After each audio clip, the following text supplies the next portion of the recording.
Farmers of Washington, who remind you that milk adds fuel to meals. And by True Value Hardware. More than just a name, it's our way of doing business. Also by the people who bring you delicious Coca-Cola. For big taste, Coke is it.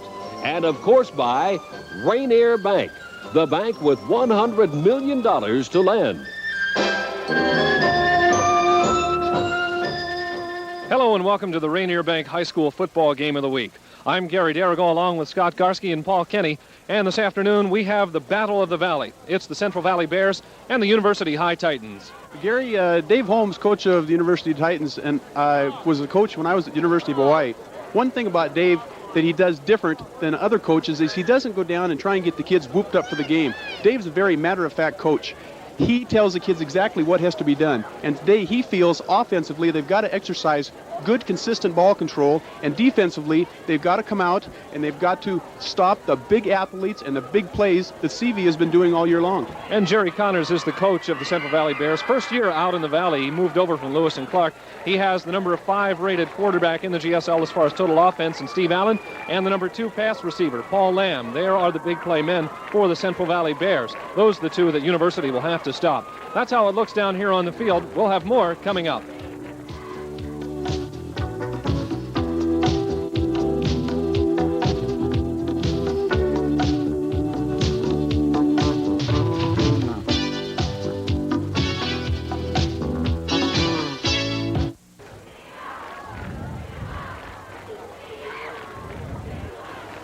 To the tacklers, right? Or who's hurt?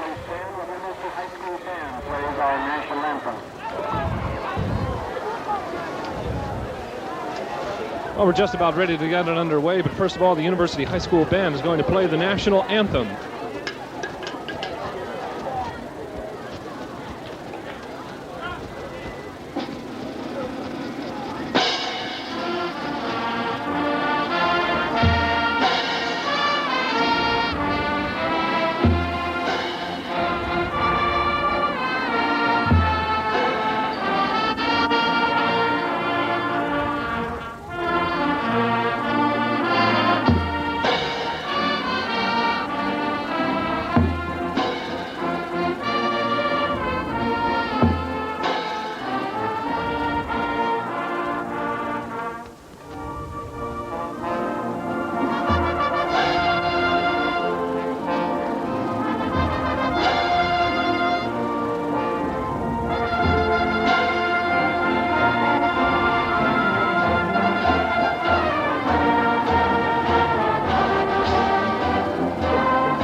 So the University High School Band plays the national anthem, and down on the far end of the field, the students are getting ready for the tunnel. As the players come onto the field, you can hear the noise as they come on. We're just about ready to have the coin flipped as the captains are introduced to each other.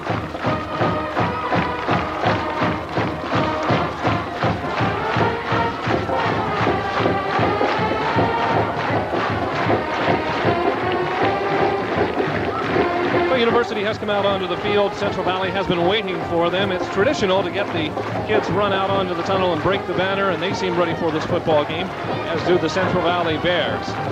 University, of course, is the home team playing on their home turf. We're on a natural surface here. And the teams are used to playing on both the grass and the artificial turf because they practice on these home fields, and they play quite a few games at Albee Stadium as well. U-High coming into the ball game 2-1-1 in league. Central Valley is 4-0. U-High needs to win this ball game to have a shot at the playoffs. There you see the team captains. That was number 65, Brad Smith, and number 12, Steve Allen for Central Valley. And number 79, Greg Yant. Number 66, Keith Reed are out there for University High School. Referee is Dan Hughes.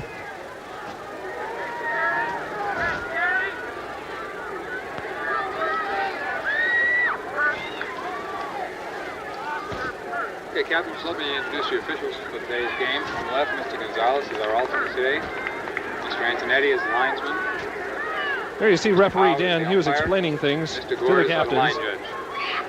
And let me introduce Mr. Robbins from Rainier Bank. He's going to toss the coin. That is Steve Robbins from the River Park Square branch of Rainier Bank. He'll be tossing the coin today. He's going to let it hit the ground, okay? Tails. Tails. Okay, it is a tail. Central Valley wins the toss. You're see. Which goal would you like to take, Captain Martin? Put your backs to that goal. If you put your backs around here, Central Valley wins the toss. And we'll see. Okay, fellas, let's shake hands. Let's have a good ball game now. So there you see it. Central Valley has won the toss. They have decided to receive the football, as is usual whenever the weather is as pleasant as it is today. No wind blowing really perceptibly in either direction.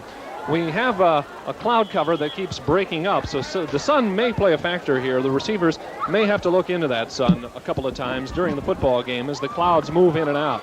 Gary, one thing that's really interesting about this game, I think Kenny has something down on the field. Well, we do have Paul Kenny waiting down on the football field with this report.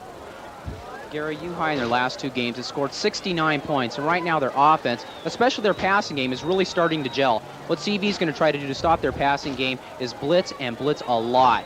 What CV's been doing this week, they've been working with their offensive line. They've been trying to get them to move as one and open up some big holes for their running backs. One key matchup we should look for. Both Paul Lamb and Steve Randiger, when on defense, will be keying on each other throughout the entire game. And that, and the importance of this game, should make it an exciting one to watch. Back up to you, Gary. So that's how it looks down on the football field. We are just about ready to get it underway. As we say, Central Valley will receive and defend the goal immediately to your left on the screen. And University High School will be kicking it off and defending the goal to the right. Field's in good shape. We were down walking on it a little bit earlier, and there really don't seem to be too many chuck holes, so to speak, where the players might trip up and fall down onto the field, because this is where U-High practices. The field is in excellent shape. I was saying before, one thing about this field that's a little unique is this is an east to west field. Most fields are north to south, and east to west, the sun is going to play a very important factor once it gets down a little bit, because it's going to be in the eyes either of defensive backs or the receivers. You can see the shadows cast by the players. There's University High School huddling out on the football field. Central Valley has yet to put its team out on the field, the receiving team, and there they come onto the field. Again, this is a big traditional battle. No matter how the seasons go, whoever wins this football game, the other team considers it a successful year because they've won the Battle of the Valley.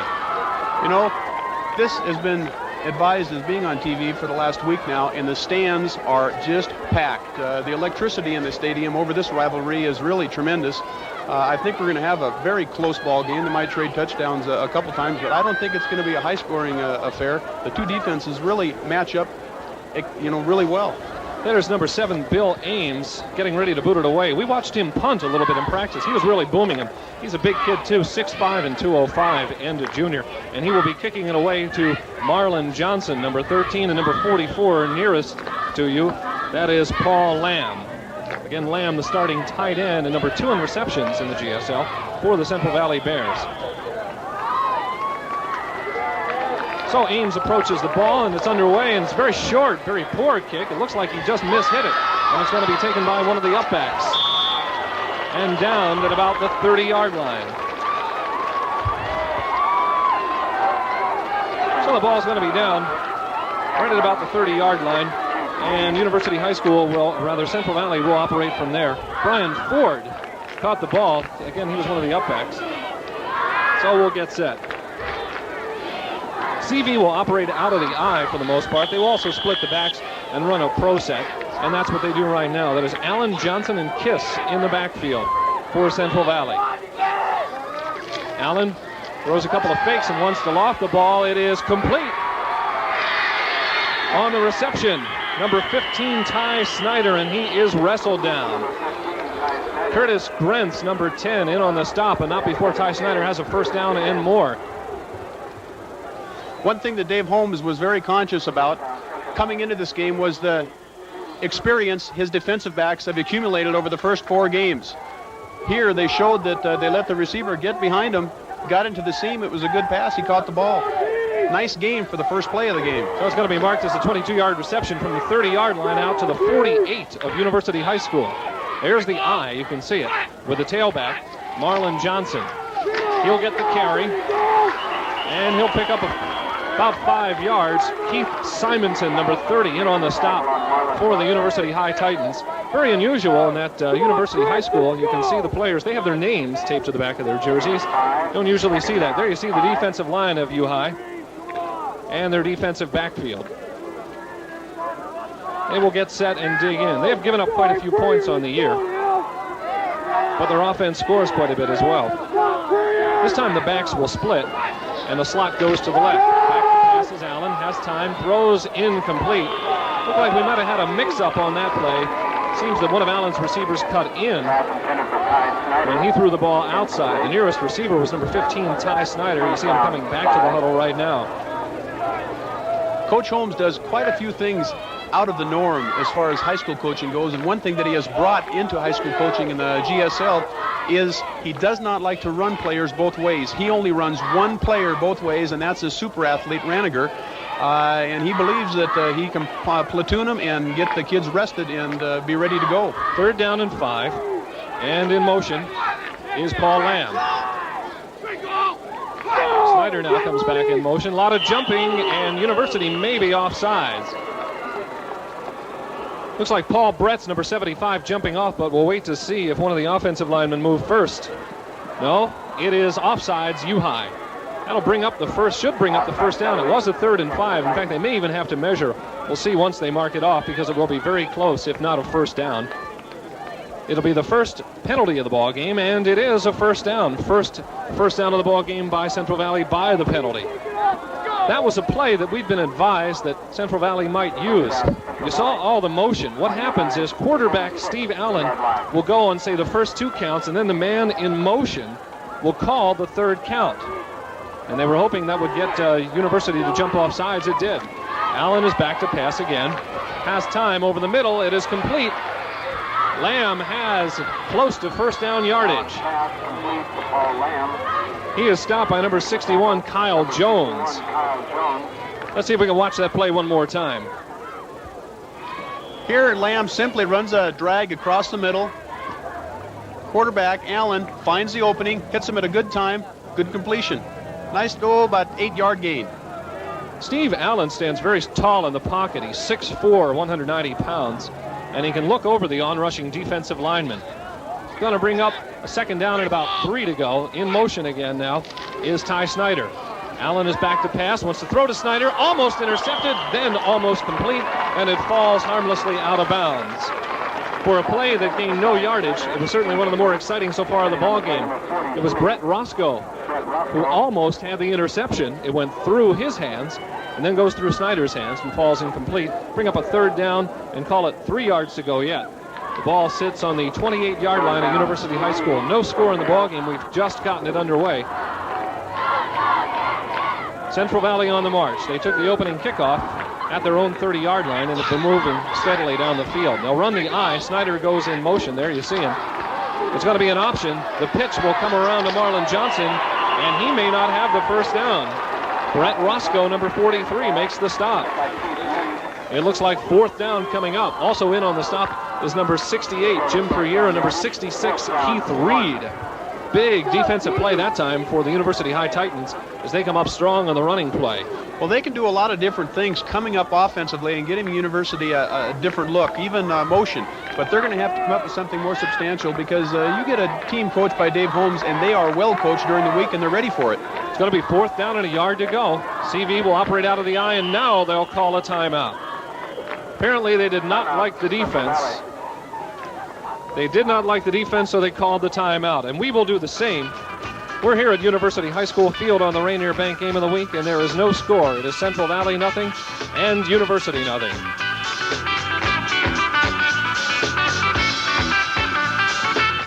No score in the football game. University and U-High locked up 0-0. There you see Dave Holmes, head coach.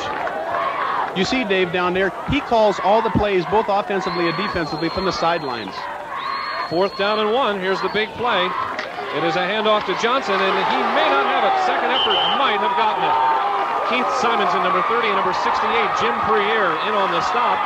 And let's see where they mark his knee down. It was a good effort by Marlon Johnson. And they did not get the first down. So the defense comes up strong for U-High on a 4th and 1. University High School will have the ball on their own 27-yard line when they set up shop. And we'll watch this high-powered offense. Dan Peterson, number 11, the quarterback. Tom Berkshire, number 25, is the fullback. And number 1 in the GSL and number 82 in rushing. Number 35 is Steve Raniger. So we'll watch him. We expect him to get the football quite a bit. There they operate out of the I. Number 35, Raniger, right behind his fullback, Berkshire. And Raniger gets the call immediately. Squirts through to maybe the 30. Pickup of about 3. Number 74, Robert Anthony, in on the stop defensively for Central Valley. Something that Coach Holmes has done with the Titans this year, he feels he has, coming into the season, 2 outstanding linemen in Dyko and Yant. He has put them on the same side of the line with Bill Ames, who is their best tight end, and Mark Jackson, and he flips the whole line when they come up to the line of scrimmage, and he is putting his whole game on the one side of the line. It's a 2nd down and 8, back to pass, and completing it to Ames is Dan Peterson. Ames should have close to the first down. Number 44, Paul Lamb, in on the stop, along with number 46, Wayne Cornwell. Let's watch it again. I like this kid Ames. He's got the size and he's got the speed to get the work done. Again, it's a drag tight end across the middle. He reads the linebacker, cuts him back of him, gets the open seam, is hit very nicely. Good play. It is a 1st and 10 with the ball marked at the 40-yard line. And once again, the I. There you see Ames coming in motion. Now he'll move around his tight end to the left side, and the handoff goes to Raniger. Spinning, Raniger gets it across the 45. Number 44, Paul Lamb, makes the stop. But it was a good pickup nonetheless by Raniger. You can see why he is currently number 4 in the GSL. 342 yards on the year. And he's been averaging over 5 yards a carry, 5.3. You know, Raniger is not the kid that it looked like is physically gifted. He's 6'3", but only 185 pounds. And he's not fast. Coach Holmes feels he's just a tremendous athlete that gives 110% every bit of the game. And Raniger gets a chance to show what he can do, and he is drilled. Number 26, Ken Kiss, the linebacker, comes up for the big hit. And let's watch this replay one more time. The defense can shine on this play, I'll tell you. Here the cornerback merely steps up, greets Raniger right at the line of scrimmage, and knocks him not forward, not sideways, but backwards. Good defensive play, excellent defensive play. Terrific defensive hit, and so it'll bring up a 3rd down and 6 with the ball at about the 45-yard line. It'll be Peterson to roll. He has a man open. One-handed catch, falls incomplete, intended for number 25, Tom Berkshire. Had Berkshire caught that ball, he had some running room, at least a 1st down. But the ball thrown a little bit too far, and he couldn't come up with a one-handed grab. So it'll bring up a 4th down and about 6 yards to go. It'll be Ames going back to punt. Today's telecast, a production of Campbell Sports and KHQ Television, and the broadcasting rights granted by the Greater Spokane League and the WIAA solely for the use of the KHQ Television audience. Good boot by Ames. He's going to drive Lamb back to about the 11-yard line. And Lamb gets it up to about the 25 before he is met and down. In on the tackle, number 30, Keith Simonson for University High School. And again, any use or rebroadcast of this program without the expressed written consent of the Greater Spokane League and the WIAA is prohibited. So University boots the ball away. Central Valley gets their 2nd try offensively, and they've been putting the ball in the air quite a bit. We'll probably see them do it again. Do have a player down for University High School, and they'll work on him right on the sidelines. Looks to be number 66, Keith Reed. 43-yard punt that time by Ames, and a 13-yard return by Paul Lamb. Ames and Lamb figure to see a lot of action. They are both tight ends in this football game. So Lamb also handles the punts as well as start at tight end, and he also plays defense, plays a safety position. Ames was not due to start today, but I guess his injury has come around. You know, when game time comes, they can play with a lot of pain, and he's out there giving her his 100%. So they're going to help Keith Reed off. He is a starter at defensive end. In motion is Snyder. One back in the backfield, and the pass is complete. Immediately thrown to Johnson.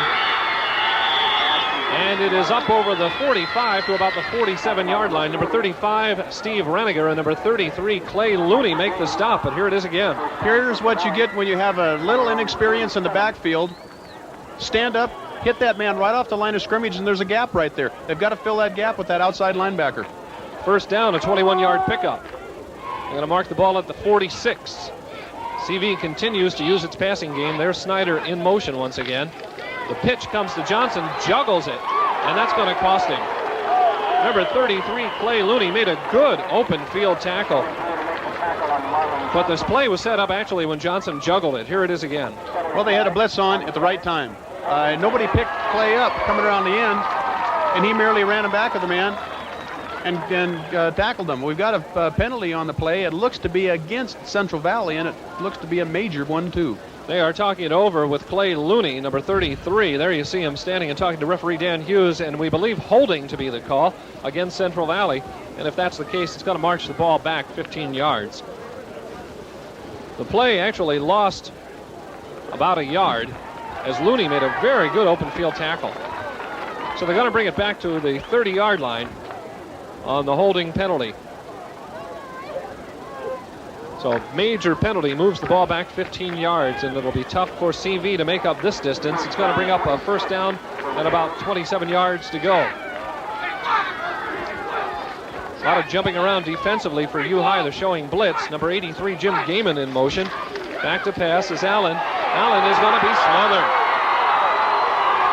Steve Allen had no time. Number 57, Steve Loberg, and number 58, Dave Rosenthal blitzed in. Perfect time for the blitz. Here it is again. Here they come, right down the middle. You can see nobody picked them up. That's one thing the CV has got to do, because that's the only way Coach Holmes feels they can stay in the game with the talented CV team, is to keep them off balance, blitz, and stunt a lot on defense to keep them guessing on what they're doing next. That is an 8-yard loss. When I spoke with Dave Holmes earlier in the week, he said U-High's not a blitzing team, but they want to put the pressure on Allen, and they'll blitz more often than they have in the past. 2nd and 33 yards to go. Looks like it's going to be a draw play to Johnson, and that won't go very far at all. It'll get just beyond the 25 to the 26. Number 86, Greg Williams, makes the stop, along with number 75, Paul Bretz. Actually, not a bad call in the situation. You might catch U-High napping, but they were ready for it, and it picks up about 3 yards. It'll bring up a third down, and about 32 yards to go. 3rd and 30 now. Split backs this time for Allen. They'll send wide receivers right and left. Fakes the draw, now wants to throw and lofts it long down the field. Intercepted. Just picked off by Roscoe. Number 43, Roscoe makes the grab. Guy Anderson, the intended receiver, number 22, makes the tackle, but Roscoe was ready for it. Here it is again. This is exactly what Dave Holmes was saying during the week, that he feels his secondary has come of age. They're all juniors. And the one place he was concerned about his team was in the secondary, and by golly, they come up with an interception at a good time, and they got the ball back. 7-yard return for Roscoe, and it puts the ball right at the midfield stripe. So the offense for U-High comes onto the field. Out of the eye, wide receivers right and left. Fumble on the snap. CV says they have it. They're jumping around, and they do. So it is recovered by Central Valley. Andy Talley, number 57, makes the recovery. Here it is. It's just a mix-up on the snap. He never had the ball.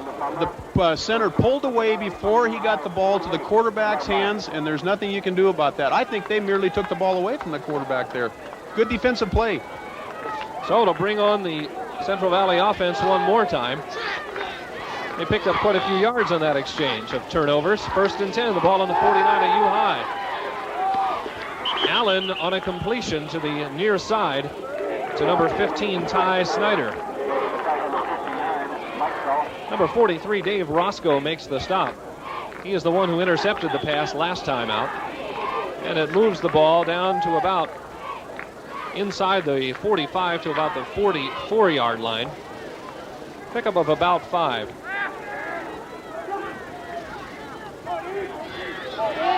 .350 showing in the first period. Out of the eye one more time. Allen calls signals, and this time the draw to Johnson gets big yardage. Johnson's on his way inside the 30 to about the 25, inside there to the 20. Steve Reniger, number 35, makes the stop. This time the draw works. Well, they called the draw at a timely time.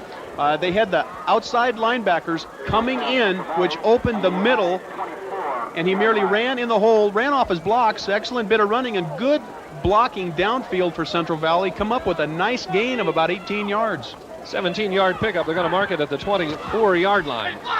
Once again, the eye. The defense jumps around for U-High. There you see Snyder in motion coming to the bottom of the screen. Once again, Allen to pass. It is intercepted once again. Number 59, Brent Mikesell, stepped right in front of it from his linebacker position.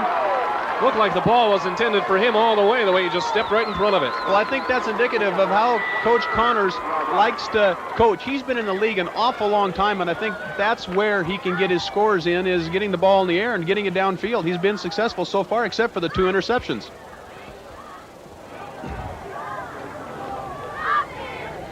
So there's going to be a timeout called on the football field. We will do the same. There's 3:11 left to go in this first period. And the score, 0-0. There you see it, U-High and Central Valley.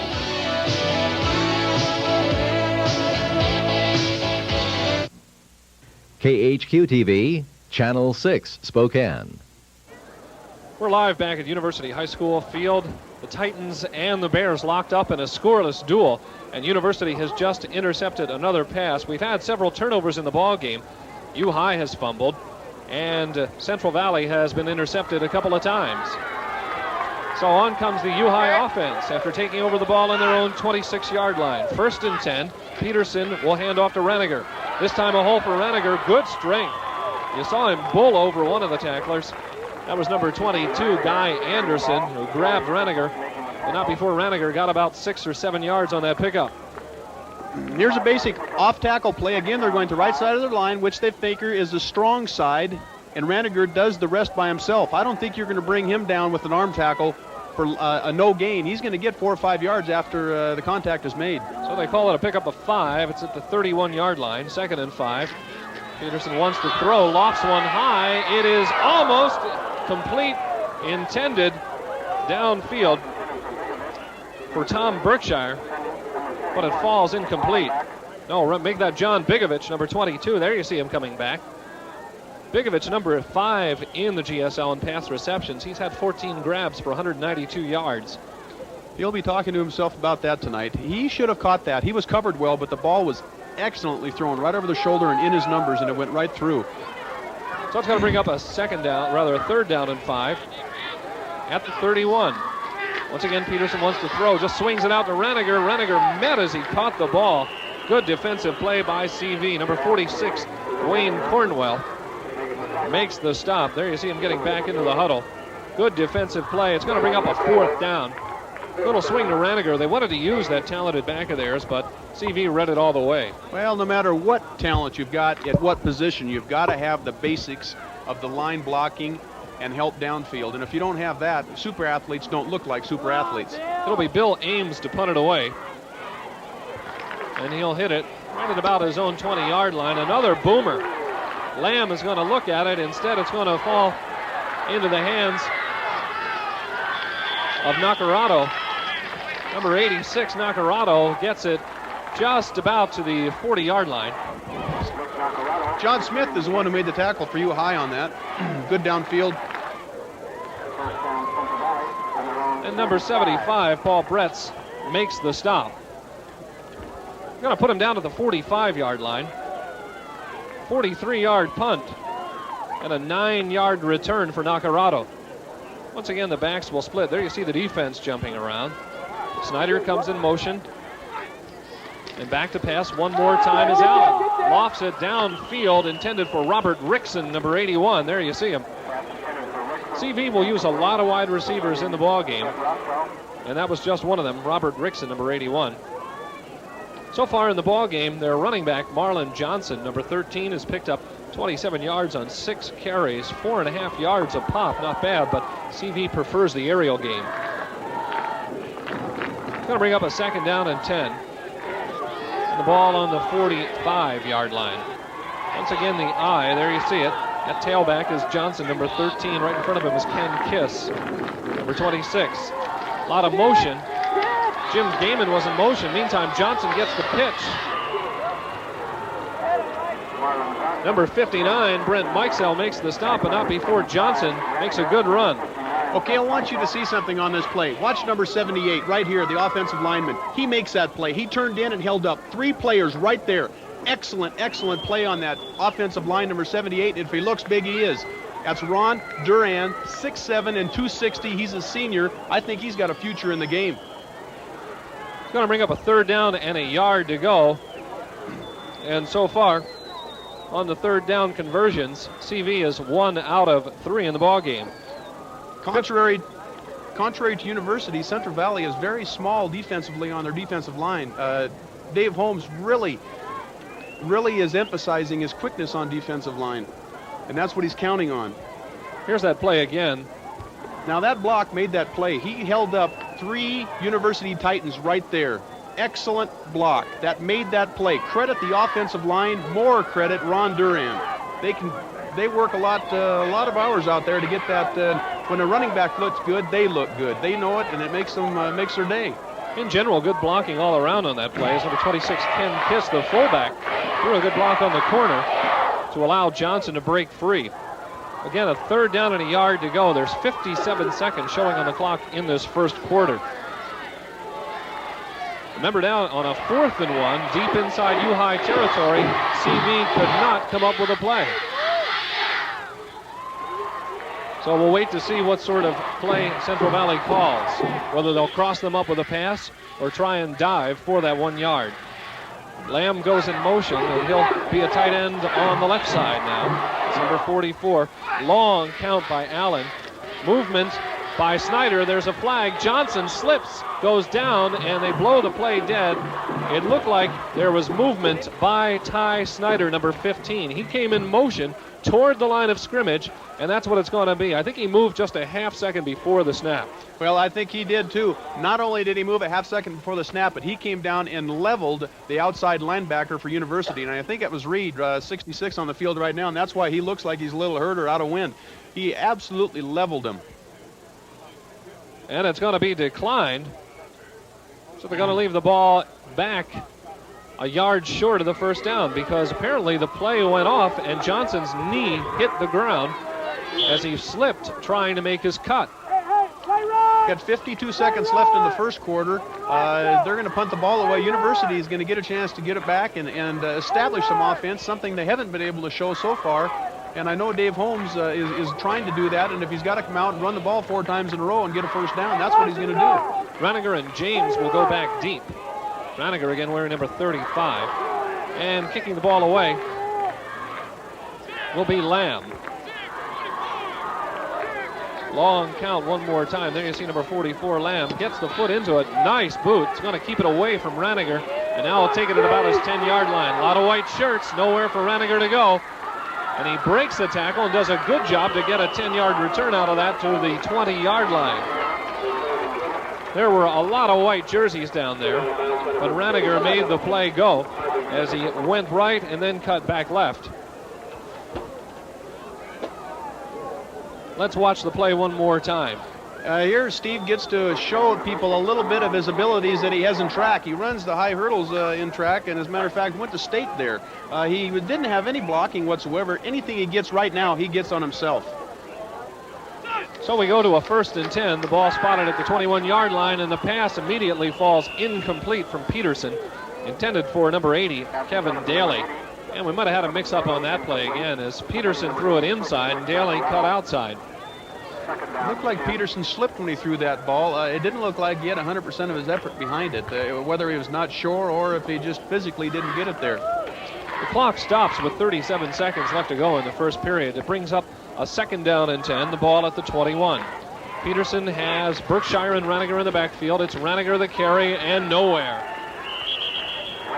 Good defensive play made by CV. That's number 71, John Foster, getting up from the bottom of the pile. And he met Raniger head on, and Raniger went nowhere with the ball. They're even going to call it a loss of a yard, so a 3rd down and 11 now.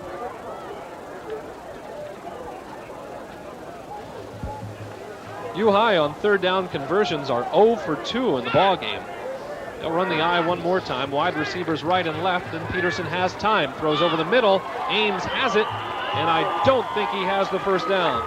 That will end the first period. Number 22, Guy Anderson, makes the stop. We'll have to see how close they mark him. He did fall forward, and they might give U-High a first down, but that ends the first period of play. So we'll take a timeout at the end of the first period. On our Rainier Bank Game of the Week, the Battle of the Valley finds U-High and CV locked up in a 0-0 score.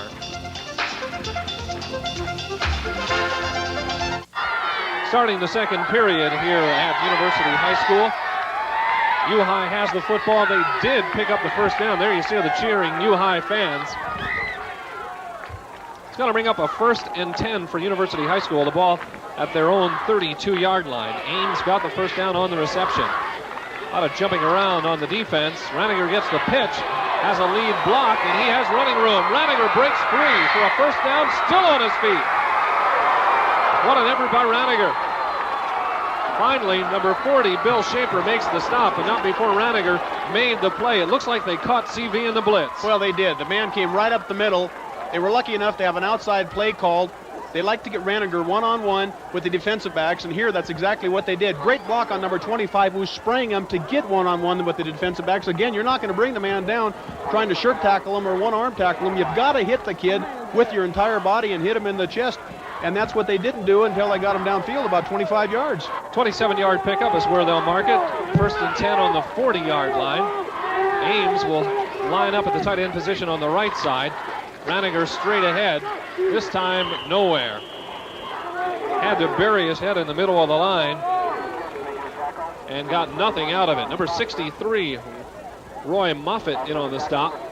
An interesting point on University's offensive line. Both Greg Yon and Chris Dyko have grade point averages of 3.3. They've got a very, very intelligent line, both offensively and defensively, and that's why Coach Holmes feels they can call their audibles on the line of scrimmage and feel confident everybody's going to pick them up. It's going to bring up a 2nd down and 10. Peterson wants to throw to Ames. He tips it in the air, and with that, it'll be intercepted. Number 26, Ken Kiss, the linebacker. 5'8", 180-pound senior, picks it off, but it fell right into his hands, and you could see that coming as soon as Ames let it pop off his hands. Let's watch it one more time. That's where the ball's got to be delivered when a play like that is called over the middle. He should have caught the ball. That's, you know, things like that happen. That's just human. He'll come back. He's a good athlete. They're going to regain ball control. So it's going to bring up a 1st and 10 at the 30 for CV. A lot of turnovers in the ball game. First interception of the ball game against U-High. And it'll be a running play to Johnson. He breaks around the corner, shows his speed, and finally dragged down from behind right at about the midfield stripe. Number 10, Curtis Grenz, makes the stop, and he was the last one to have a shot at him. It looks as if the whole left side of the University defense collapsed. Credit that to the great blocking of the CV offense. He had nobody out there but 2 men between him and the goal line, and one of them happened to get him down.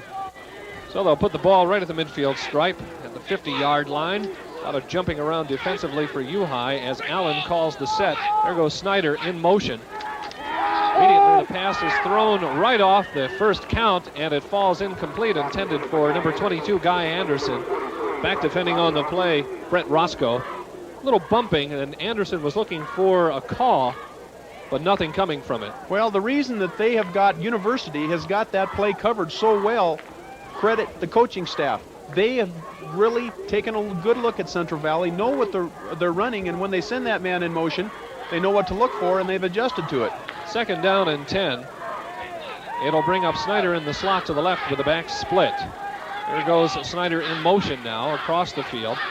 Back to pass is Allen. He's going to be hurried. There's the blitz we're talking about. That's a fumble. It's a free ball. On his way with the football is Paul Bretz. 6 for U-High. Number 75, Paul Bretz, picked it up, but it was number 66, Keith Reed, and number 68, Jim Perrier, who caused the fumble. And it was a blitz as well as number 58, Dave Rosenthal, the linebacker, came in. There you see Bretz celebrating. When you see these people come through the line that fast, you have to think screen. And I think that's what CV was trying to set up, and everything fell apart for him. Bretz came, picked the ball up in rambles for the touchdown. Great defensive play on University's side. 33-yard run with that fumble. And here comes the PAT. It'll be Rich Ford to boot it up and through. And so, once again, the turnover plays the key. We'll take a timeout with a score in the first period of play, second period of play, 10:13 to go. It's now University 7, Central Valley nothing.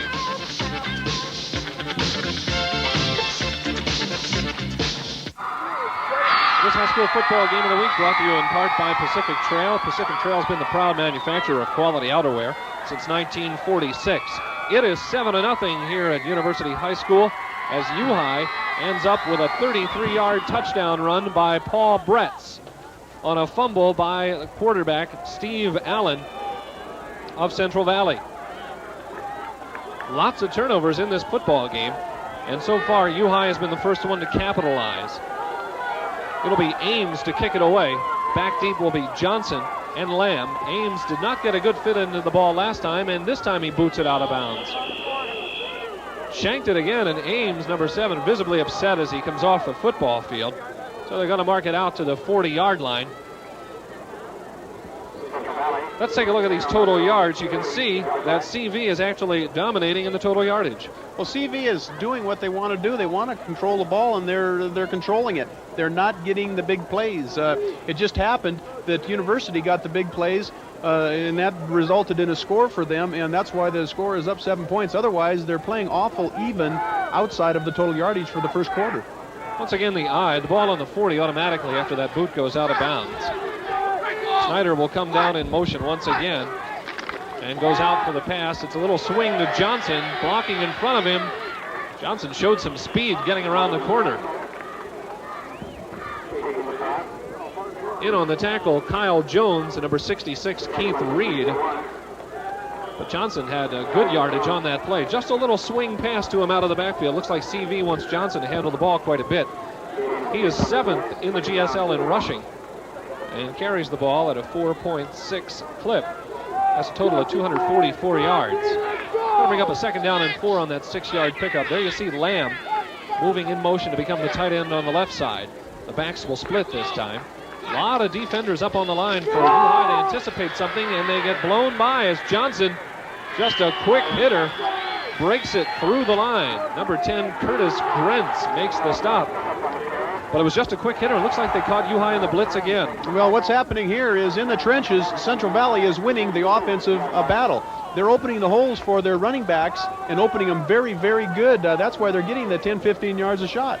13-yard pickup will bring up the 1st down, and the ball at the 41-yard line.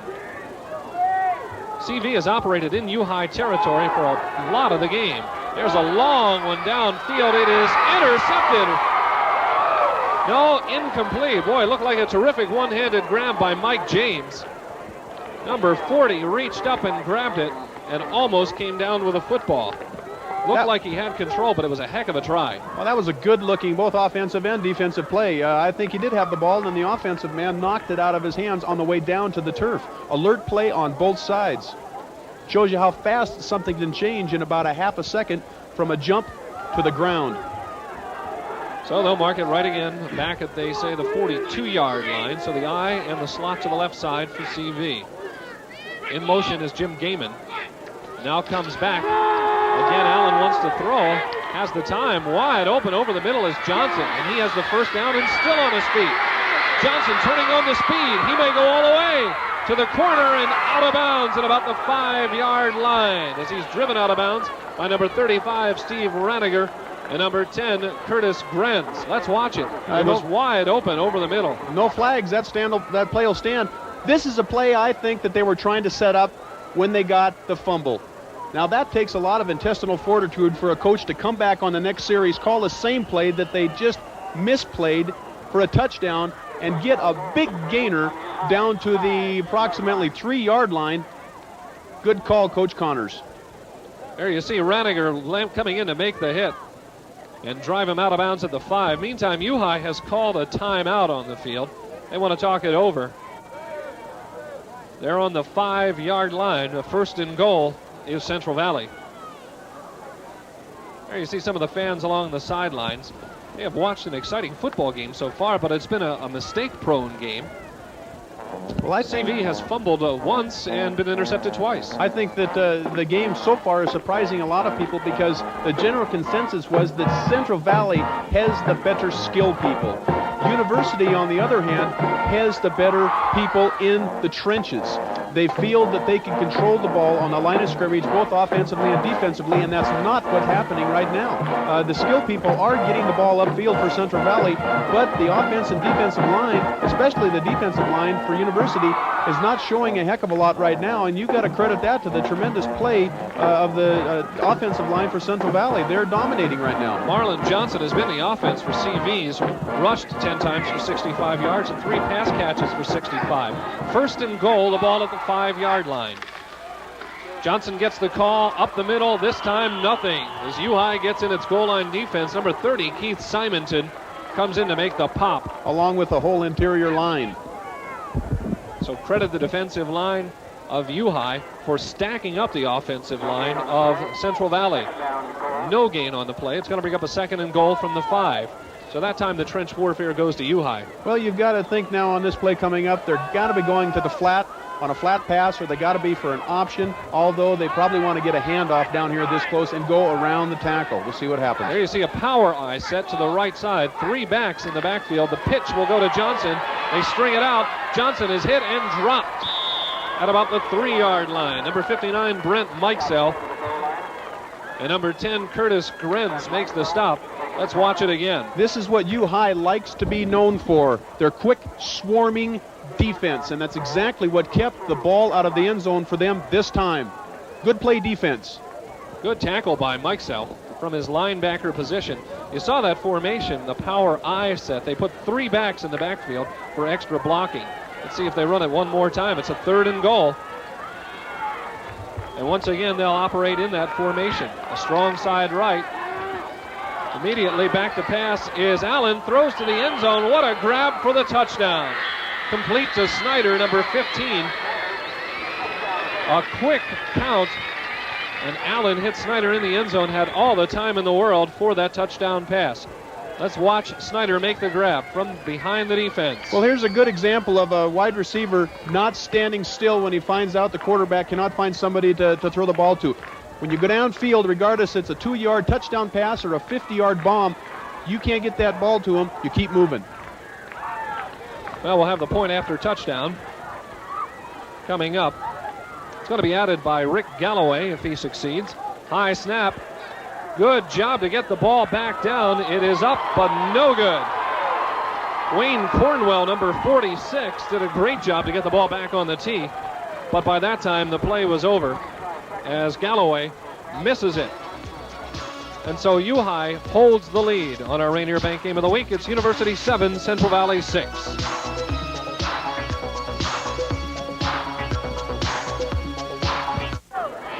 There's that scoring drive. There you see it. Didn't take a whole lot of time for CV to march it in, and a terrific grab by Snyder in the end zone from Allen. Just a 3-yard touchdown pass, but it was an excellent grab.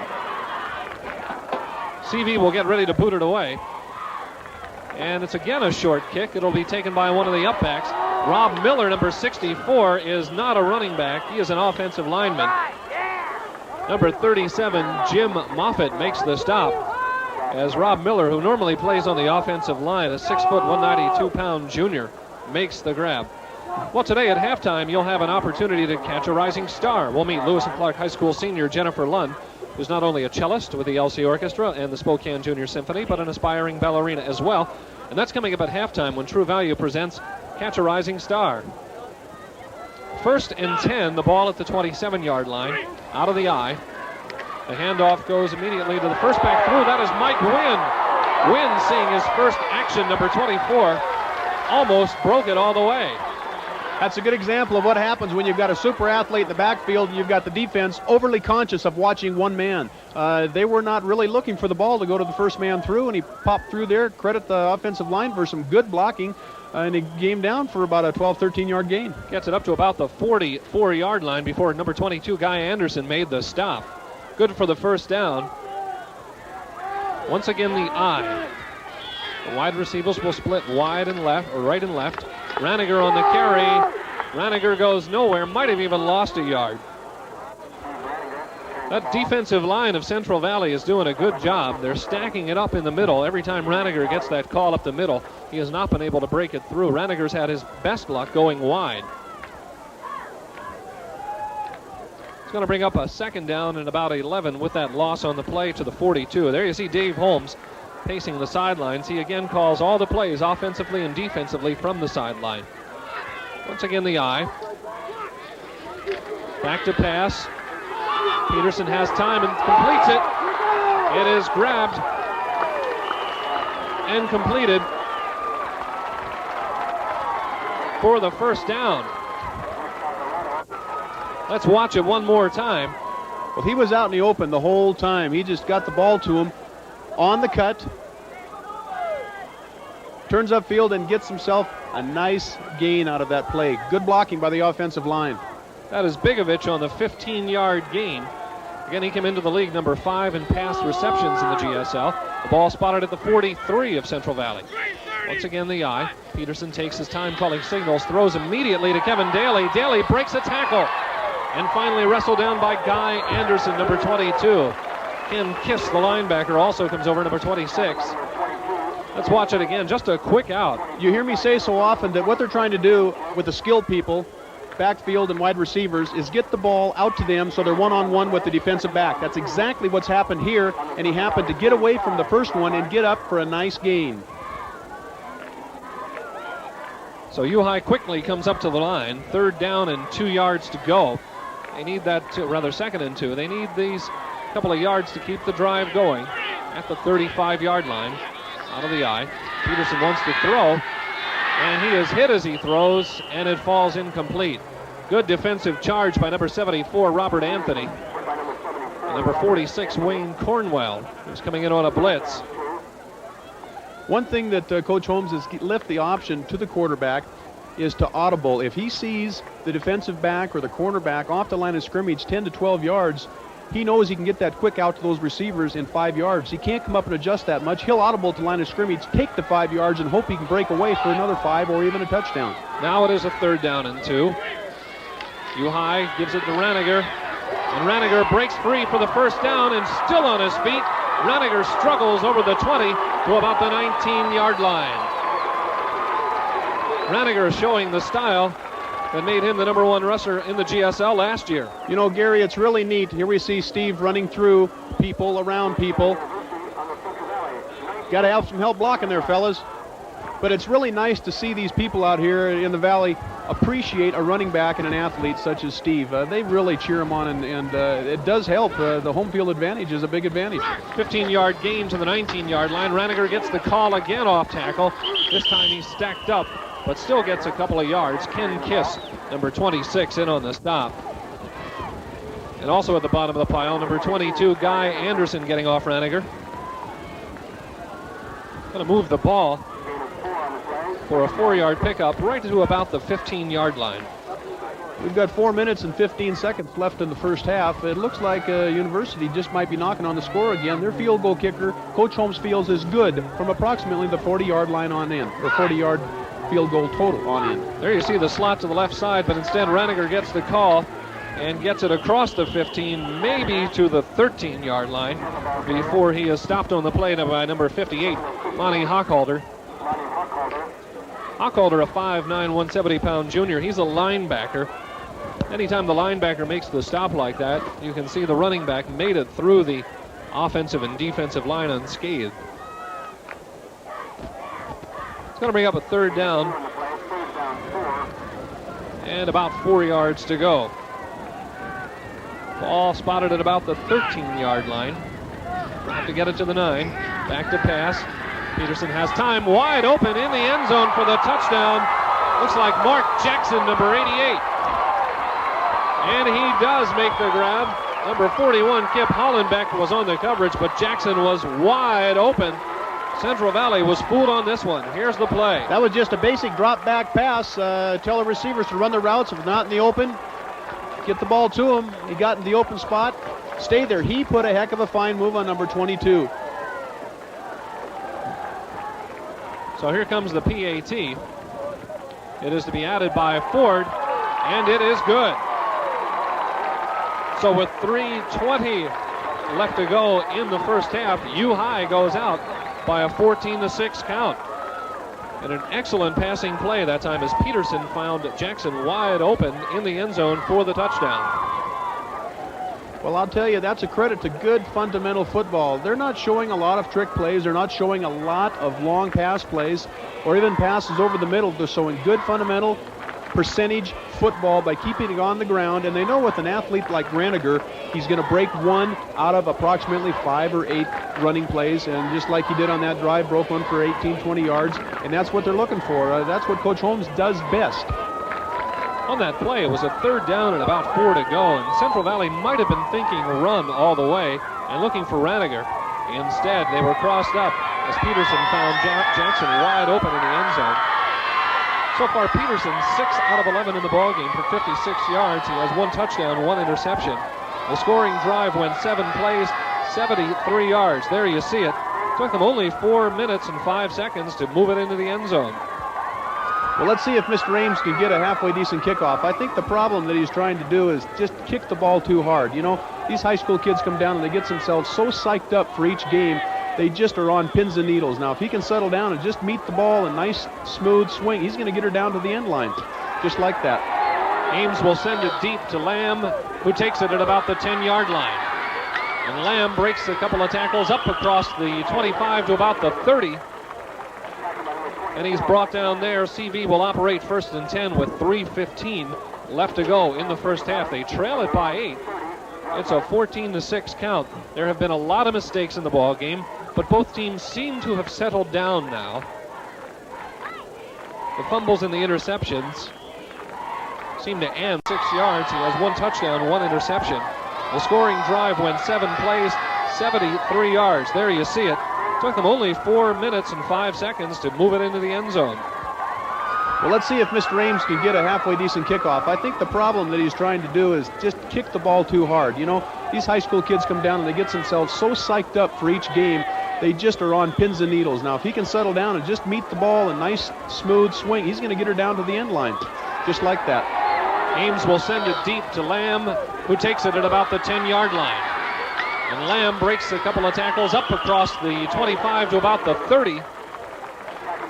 And he's brought down there. CV will operate 1st and 10 with 3:15 left to go in the first half. They trail it by 8. It's a 14-6 count. There have been a lot of mistakes in the ball game, but both teams seem to have settled down now. The fumbles and the interceptions seem to end, and both offenses running a little more efficiently. Out of the eye, right on the 30-yard line, it's a 1st and 10 for CV. Allen has Johnson and Kiss in the backfield. In motion is Jim Gaiman. It will be Johnson to get the call, and Johnson breaks it close to a first down, a pickup of about 8 before Clay Looney, number 33, makes the stop. Johnson's been the workhorse in the running in the backfield, and here he is. Well, they got to go back to the plays that have worked for them in the past first half, and that's exactly what they've done here, the draw play. What's happening on University's end is they're overrunning the ball. They're not keeping intact and in their minds where the ball is in the backfield, and they're overrunning it. Just a little too aggressive a play, if there can be such a thing in high school ball. There goes Lamb in motion to the tight end to the right side. The backs will split this time on a 2nd and about a yard. CV wants to pass. Allen finds Johnson open, but he's hit immediately. But he might have the first down. Curtis Grenz, number 10, came up to make the hit. And has a few things to say to Johnson in the process. But it should be good for the first down. They may want to bring the chains across. They mark it just across the 40-yard line. And now they're going to move the chains. So 1st and 10 with 2 minutes showing on the clock, and the clock continues to tick away because Johnson stayed in bounds, of course, on that catch. Now about 1:50 to go. CV's taking a lot of time. Backs are split. There goes Lamb, moving to a tight end position on the right side now. U High defense is stacked up. They may show blitz here. Instead, they'll drop off. Allen wants to throw. It is incomplete. He had pressure intended for number 26, Ken Kiss, coming out of the backfield. But it looked like there was pressure from the defensive line. Greg Williams, number 86, is 5'11", 181-pound junior. And he put pressure on Allen without the blitz that time. There's a lot of defensive jumping around by U High. They have caught CV on the blitz a couple of times. One of those resulted in a touchdown for the Titans. Clock stops with 1:32 on the pass incompletion. It's a 2nd down and 10. Backs will split. Lamb goes to his right side tight end position. Long count by Allen. Has time. Throws. It is incomplete. Diving at the football, Brett Rasco, number 61, Kyle Jones, the linebacker, also took a swipe at it. But that was one of the few poorly thrown passes we've seen of the day from Steve Allen. He has been on target for the most part. Well, actually, the last 2 in a row were not well thrown at all, Gary. He's having some trouble, I think, because of the pressure he is getting from that defensive line of Universities. They're getting in the backfield, and they're getting in his face. On a 3rd and 10, CV is 2 out of 5 on 3rd down conversions. They will now split their backs as Allen tries to show everybody where to go. It's going to be a reverse to Lamb. Lamb has some blocking out in front of him, and he does not have the first down. He does, however, get out of bounds. That will stop the clock and give CV the opportunity to talk a couple of seconds about whether they want to go on 4th down. Number 33, Clay Looney, in on the tackle from his linebacker position. They spot the ball at the 49-yard line. It's going to bring up a 4th and about 2 to go. Here it is again. There you see Lamb getting the ball on the reverse, a misdirection type play. And he has his blocker out in front of him, number 65, Brad Smith. Well, it's a 4th down, and University has decided to call the timeout. They were waiting for CV to boot it away, but instead Central Valley is showing that they are going to go for it. Well, with 1 minute and 20 seconds left, if they don't make this first down, it gives University an opportune chance to get the ball either into the end zone or between the uprights, one form of score or another, and I think they're trying to jump on top of it. There you see Jerry Connors in the middle of his offensive huddle, talking to his quarterback, Steve Allen, trying to establish what they want to do on this 4th down play, because it is a risky situation. A turnover, or even if the play does fall short of the first down, gives the ball to U High with 1:20 showing on the clock. And they do have the offense capable of moving down the field quickly. Either one of these teams have the capability of striking from any place on the field. Central Valley has got some tremendous athletes, and they're just wide open ball players. So here comes the play. Everybody breaks the huddle. It's going to bring up a 4th down and 2 to go. The ball at the 49-yard line, a tight set offensively. Allen wants to throw it. It is complete for the first down to Johnson. He stays inbounds, however, and the clock may continue to tick. Number 61, Kyle Jones, makes the stop. 1:15 showing on the clock. And the clock has stopped, so it looks like he may have got out of bounds. We're going to move the chains. Let's see if the clock starts to move once they get the chains set. Backs will split. Allen wants his wide receiver, Guy Anderson, to get back off the line. Allen's going to roll around and looks for Anderson, throws it well incomplete over the head of everybody, just stops the clock. He was pressured by number 66, Keith Reed. There you see Curtis Grentz, who was down on the coverage. Looked like that time Allen used his head, saw that his receiver was covered, just got the ball out of bounds and stopped the clock. Well, again, the difference right now is the rush and the pressure that Central Valley is getting from the University line and linebackers. Here is Allen once again, looks for the screen. It is incomplete.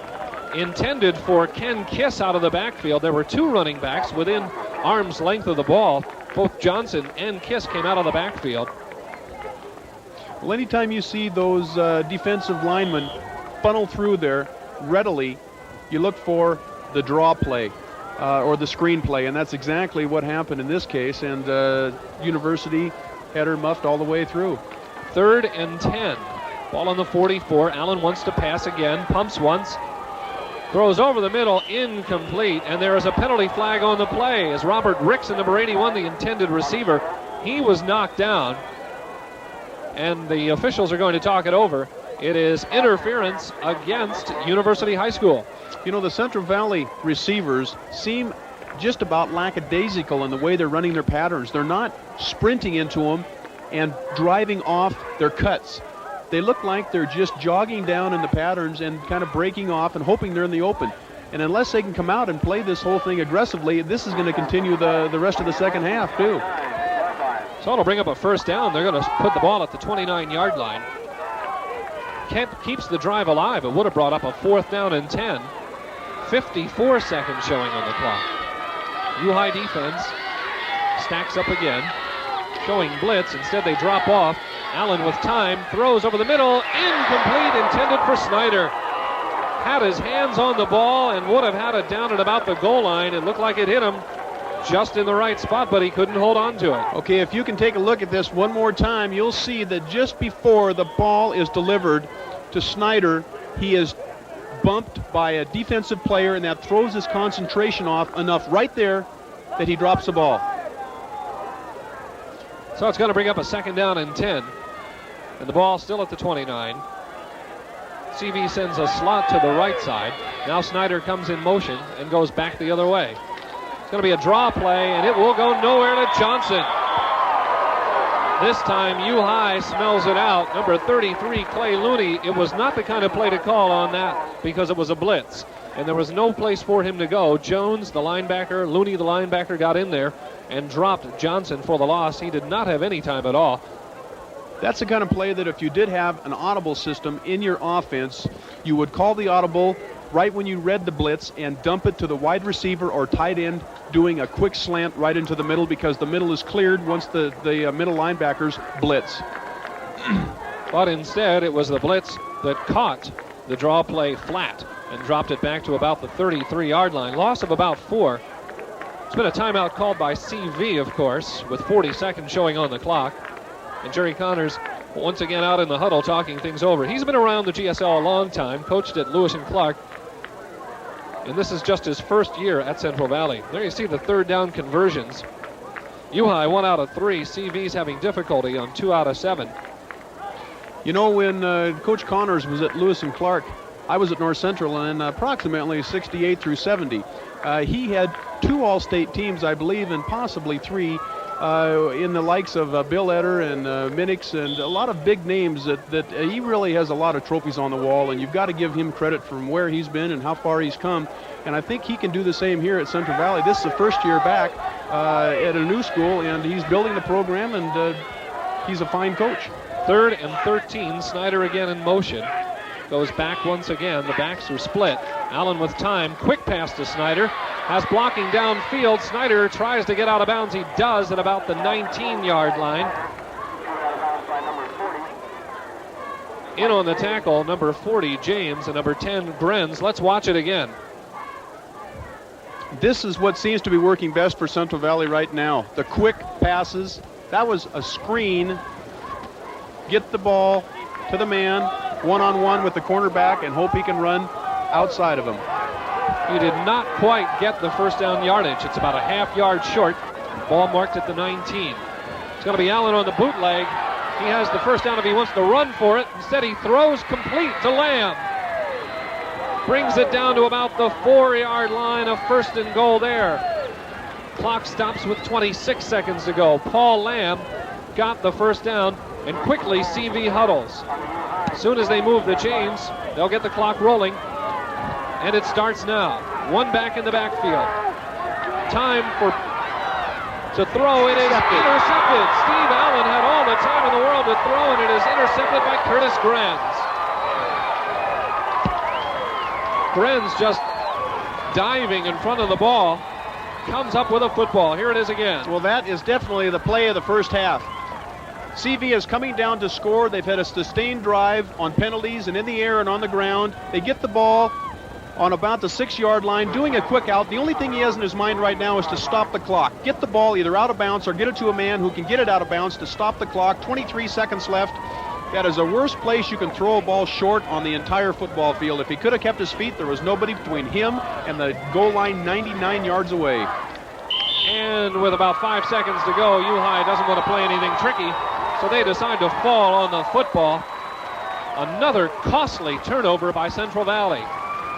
It has cost them 1 score in the ball game already, and that might have been 2. So we are at halftime. Central Valley, there you see the Bears going off the field. They have to be disheartened by that. Meantime, University leaves the football field with a 14-6 lead. The ball game could easily have been tied had Central Valley been able to march it in from 4 yards away. But the interception stops that right away.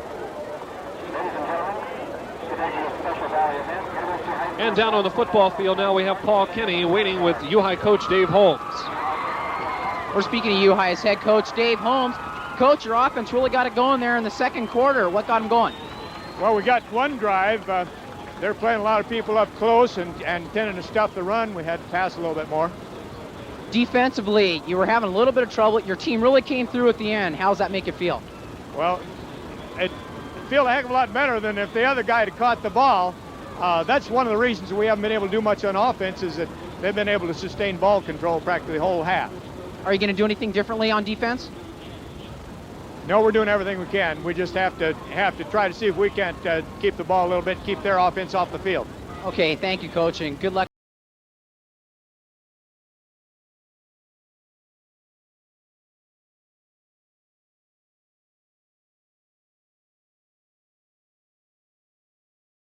Halftime at University High School, and the U-High Titans leading Central Valley's Bears by a 14-6 count. And we're just about ready down on the football field. Paul Kenny has Jerry Connors, coach of the Central Valley Bears, lined up. And he's going to ask him just exactly what the CV Bears are going to do differently in the second half. We're speaking to CV's head coach, Jerry Connors.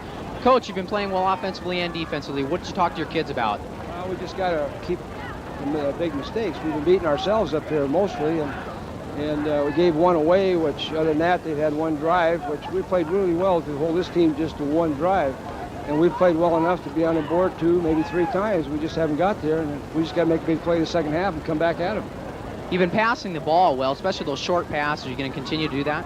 Well, if they keep giving it to us, we want to hit them. We just got to hit them at the right times. Thank you, Coach, and good luck in the second half. That was head coach Jerry Connors. Back up to you, Gary. So again, the Central Valley Bears really don't have to change strategy very much. They've just turned the ball over too many times. They have been fumbling and being intercepted in the contest.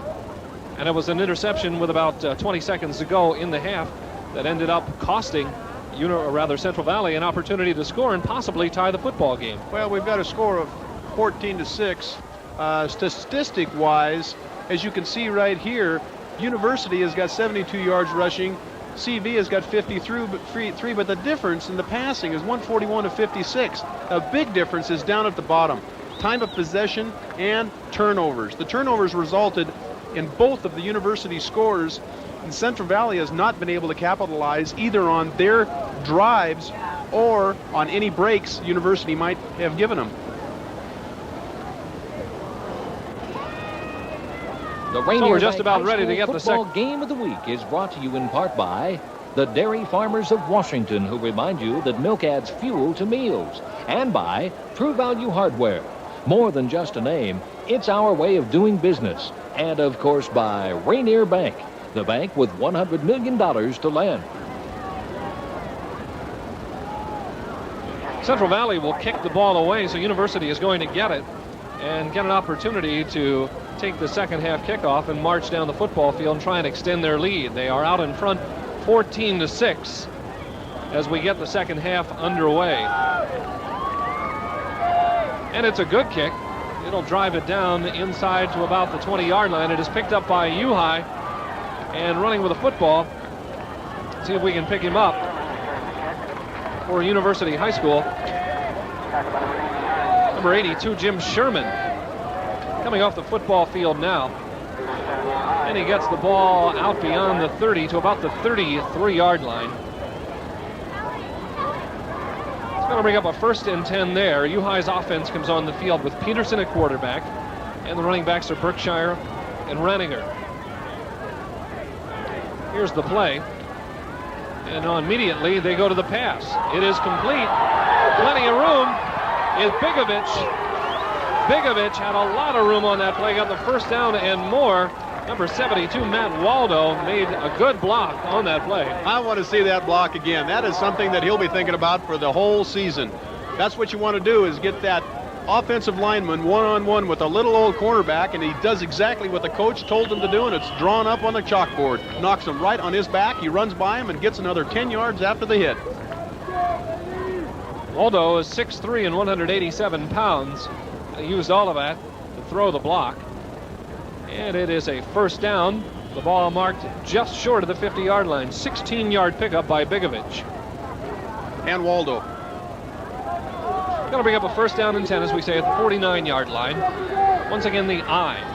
There are receivers right and left for U High. Instead, Raniger gets the carry, tries to pick his way through a hole, but there was no hole to be found. Number 74, Robert Anthony, makes the stop for Central Valley. Pickup of a couple as he breaks across the 50 to about the 48-yard line.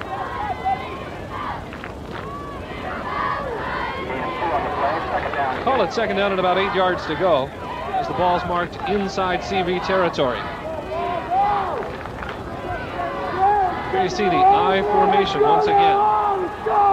With Berkshire, the fullback, Raniger, the tailback. Instead, Peterson wants to throw. It is batted down. Getting through is number 71, John Foster. He picks up the football, tosses it back to the refs.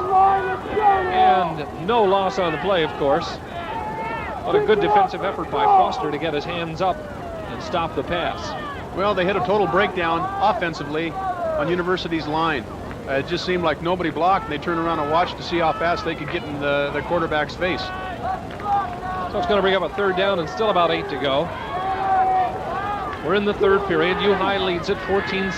Peterson to throw again. As a man open, that is Daly. And Daly may have the first down. Depends on where they mark him, where they have him out of bounds. It looks like he'll have it. Number 86, Rick Nacarado, in on the stop.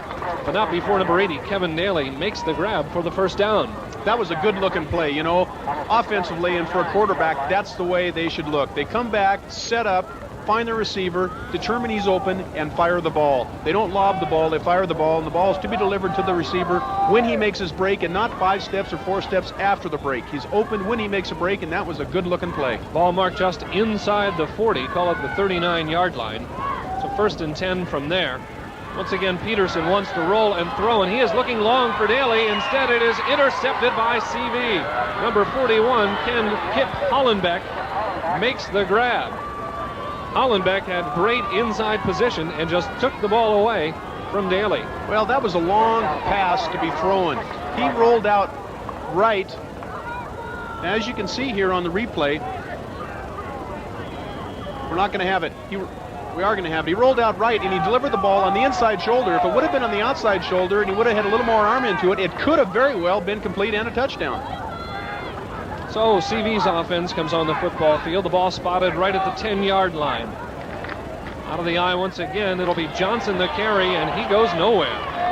Number 75, Paul Brett's in on the stop. Brett has a touchdown in this ball game by picking up a loose ball. Number 33, Clay Looney, from his linebacker position.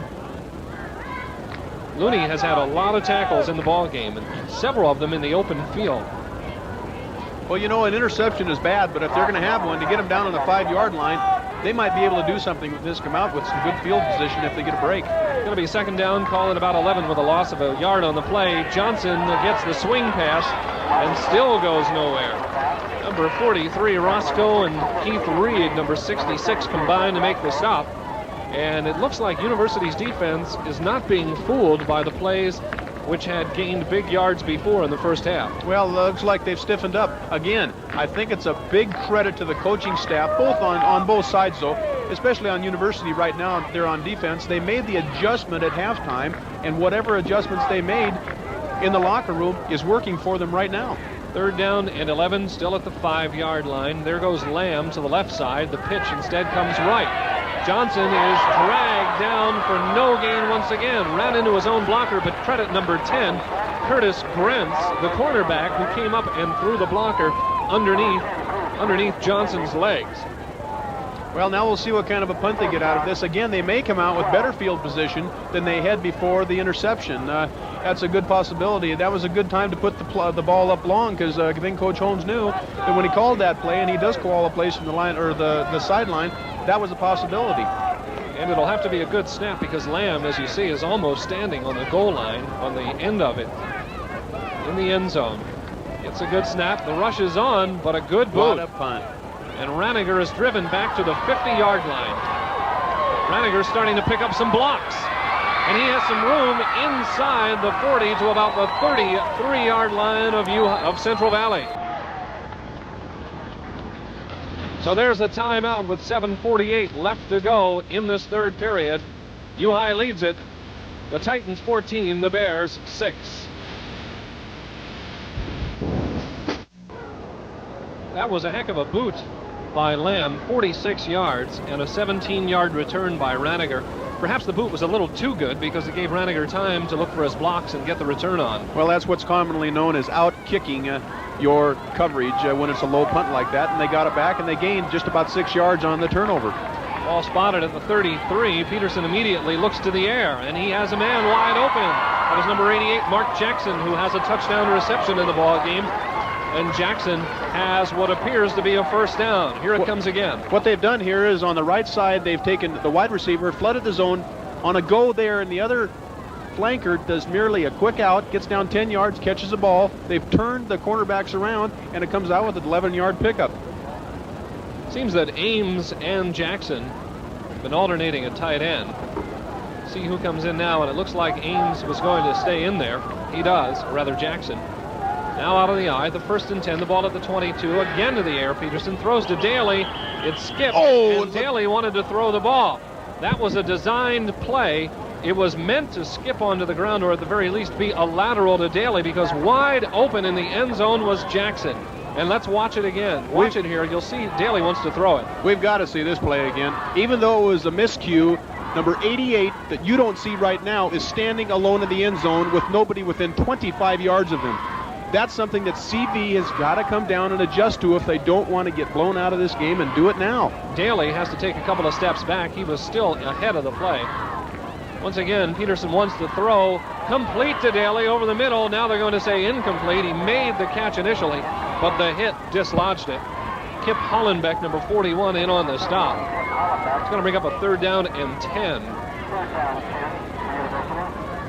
Now we have one college football score to pass along down in Pullman. UCLA does it to Wazoo, 24-14, the Bruins over the Cougars. And that does put a little damper on the old homecoming dance in the evening. So it's going to bring up a 3rd down and call it 10 yards to go from the 23. Out of the eye. Peterson to throw again. Goes across to Bigovich. Bigovich breaking tackles close to the first down. And since he got that close, U-High may elect to go for the first down if they're short. I would say, Gary, knowing Dave Holmes and playing under him as I've done, there's a good possibility they might just try and get the field goal here. Here again, it's percentage play, though. It's a quick screen to the wide receiver. They try and get him one-on-one with that cornerback. Daly does a heck of a fine job running over people and around people. He gets close to the first down, and they are going for it. It's going to bring up a 4th and about a yard. The ball inside the 15-yard line. Here comes the pitch to Raniger. Raniger has the first down. He breaks it across the 10-yard line. There you see number 57 in on the stop. Not only credit Raniger, Andy Talley.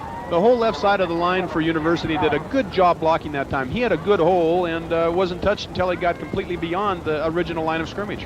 Holmes apparently had confidence in Raniger. Fine running back that he is to get the yardage.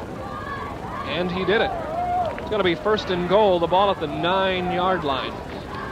Once again, Peterson wants to throw, gets away from the rush and throws incomplete, and that was a dangerous toss. Well, again, University just did what CV did just before the half. If you're going to throw an out, one rule that you always do when you throw outs is don't throw them short.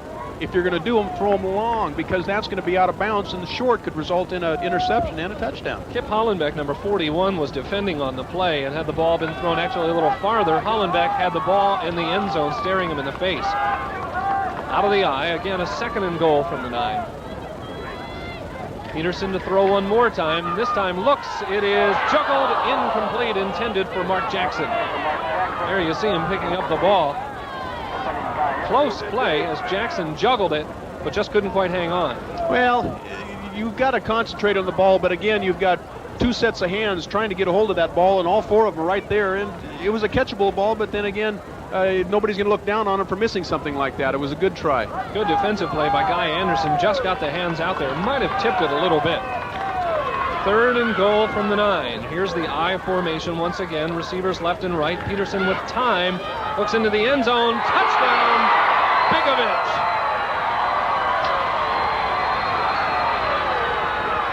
Kip Hollenbeck was defending, but Bigovich makes the grab, diving into the end zone. Not much that Hollenbeck could do on that play as Bigovich made it go. I'll tell you, this says a lot for Begovic. It was a well-thrown ball, but the receiver had to get in the open before he could catch it. He did a 12-yard out, and that's exactly the way Coach Holmes called it. He drove his man down and then came back to the ball on the outside. They got the extra point. We got a ball game of 21-6. University's on the roll. So there's 5:58 left to go in the 3rd period, and U-High extends its lead. And once again, it was a turnover that essentially cost Central Valley the field position in the football game. U-High got the football away from CV, couldn't do anything with it, turned it over to Central Valley, but once Central Valley could not move, they had to boot it away, gave U-High great field position, and a short drive puts it into the end zone. Well, University actually gained 6 yards on that turnover between the intercepted pass and the punt. So they actually gained on their intercepted pass and came up with a score. Again, it's good, solid football coming back and sustaining a drive for the remainder of the yardage. And that's where the yardage gets tough, is right down there inside the 20-on end. That touchdown reception by Bigovich was his 4th. And a total of 49 yards. He's been averaging 12 yards per catch in this football game. Meantime, Peterson, who's also been passing very well in the ball game, is now 11 out of 22 for 109 yards, 2 touchdowns, and also has the interception. 1 point, too, that might be brought up here with University only taking one person both ways. CV has got a flock of them going both ways. Now, the freshness of those kids that only have to go one way really makes into play for the late 3rd quarter and all of the 4th quarter shots. We'll see what happens today. Ames will put on the shoe to do the kickoff. It's going to come down to Johnson at about the 10-yard line. Johnson shows his speed and gets it out past the 30 to about the 35 before number 66, Keith Reed, makes the stop. That was a 6-play drive. There you see it for University. When only 33 yards, it's easy to punch it in when you only have 33 yards to go. Not a lot of time. There you see Bigovich from 9 yards away on a 3rd down play. Gets the touchdown. So 1st and 10, they'll mark it at the 34. U-High is now down by 2 scores. And they may put the ball up. There goes Snyder in motion to the top of the screen. And the pass thrown by Allen, incomplete, intended to Rickson. You see number 81, Rickson, driving at it. Roscoe was covering on the play, number 43. CV is putting the ball in the air, as they have been quite a bit throughout the ball game, but now they may be forced to do it a little bit more than perhaps the game plan called for. Well, I'll tell you, in the next 2 series is that the Central Valley gets their hands on the ball. I think it's very important that they do score. As of right now, they don't have to panic and push a button and put the ball in the air on a must situation. All they have to do is sustain a good drive here, and you got her right back into the ball game within 1 touchdown. 2nd and 10. There you see the shifting defense of U-High. And there goes Snyder in motion to the bottom of the screen. Back to pass Allen with time. Now rushed. Incomplete and almost intercepted by Mike James, number 40. Brent Mikesell, number 59, also covering.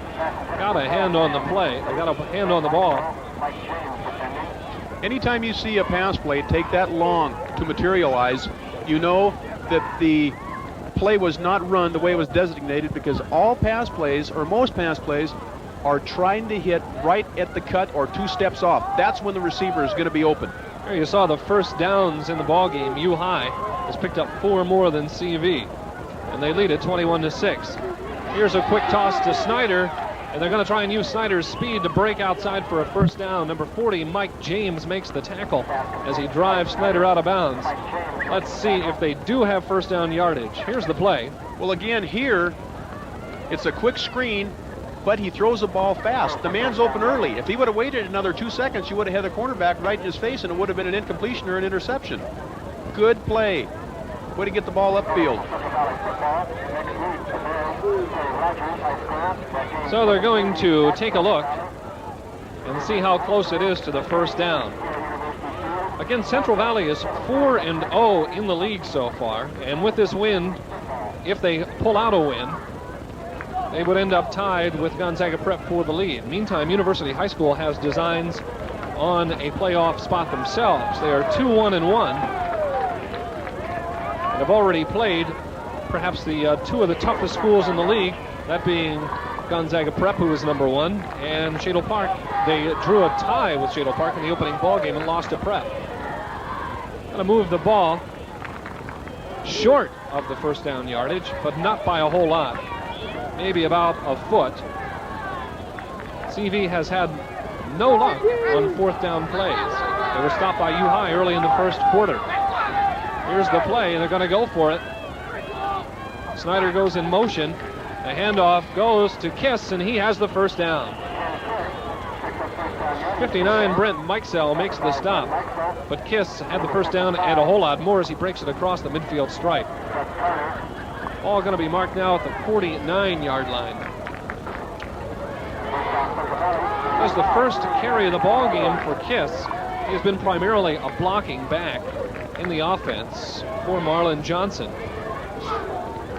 Backs will split again, and in motion is Snyder. Allen with time, lofts it, incomplete. Intended on that play to Robert Rickson, number 81. Number 43, Brett Roscoe covering. Rickson was open, the ball was just not thrown very well. It looked like Rickson was cutting in and Allen threw it out. Well, nobody was within 7-8 yards of him, and it looked like the quarterback did get a little pressure from the oncoming rush, and I think that probably was the difference in the completion and incompletion of that pass. So the ball's on the 49-yard line. It's 2nd and 10. Remember, next Saturday, two hard-hitting rivals clash in the competitive Northeast A League. Here's the second down play. And it's down to about the 45-yard line as Johnson before Brent Mikesell makes the stop. Again, next Saturday, we'll be going to Chanteroy to catch the battle of the Riverside Rams and the Newport Grizzlies. A game that could determine the league championship and a berth in the state playoffs. That'll be Newport and Riverside. The Rainier Bank High School football game of the week next Saturday, live right here on Q6. Well, Gary, I like to get down to those small surrounding communities. It gives them involvement in it, and it shows the people around Spokane the caliber of ball that is played in the outlying areas. 3rd down and 4 out of the eye. Allen with a long count. Play action. Wants to throw, and it is incomplete. A lot of bumping between Grenz and number 15, Ty Snyder.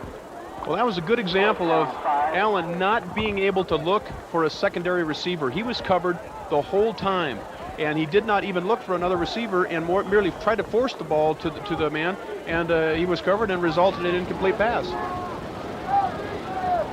So it's going to bring up a 4th and 4, and CV will go for it. A lot of time left to go in the ball game, but they have decided to go for the first down anyway, inside U-High territory at about the 44. Allen wants to throw. He looks for the screen. It is intercepted. Allen had the time to throw, but number 86, Greg Williams, read the screen and stepped right in front of it. There was no doubt about it. Williams saw it coming all the way. I'll tell you, a lot of people saw that coming. Including the whole University defense. And so there is a timeout on the field. We'll do the same as U-High takes over possession. University leads it 21-6.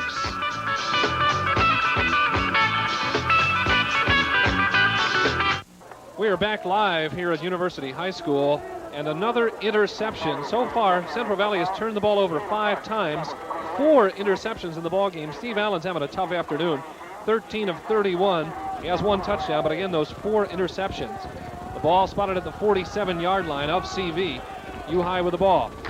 And they want more as Peterson throws. This time they are going to look for this pass.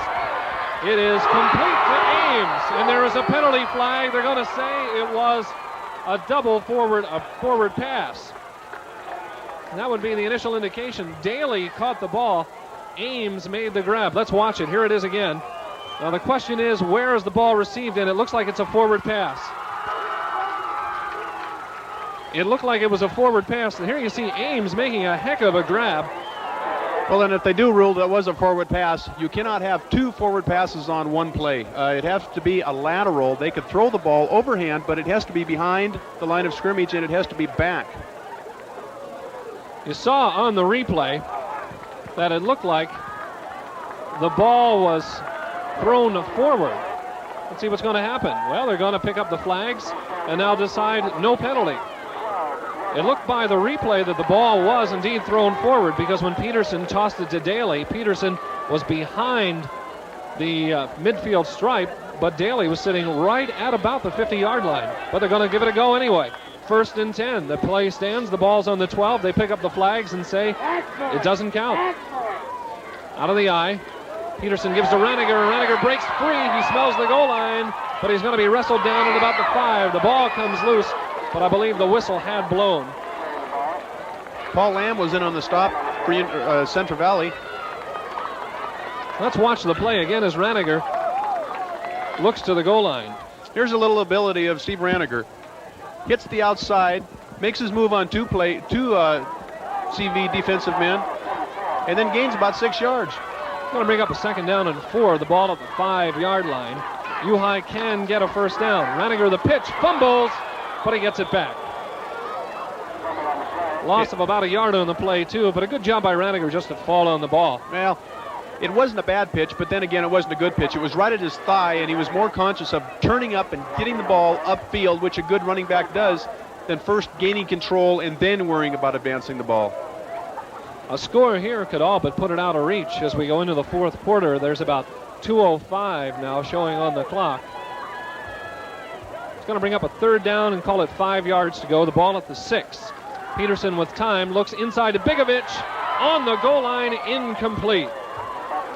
Had he made the reception, that might have been the touchdown. Kip Hollenbeck and Paul Lamb combined for the stop.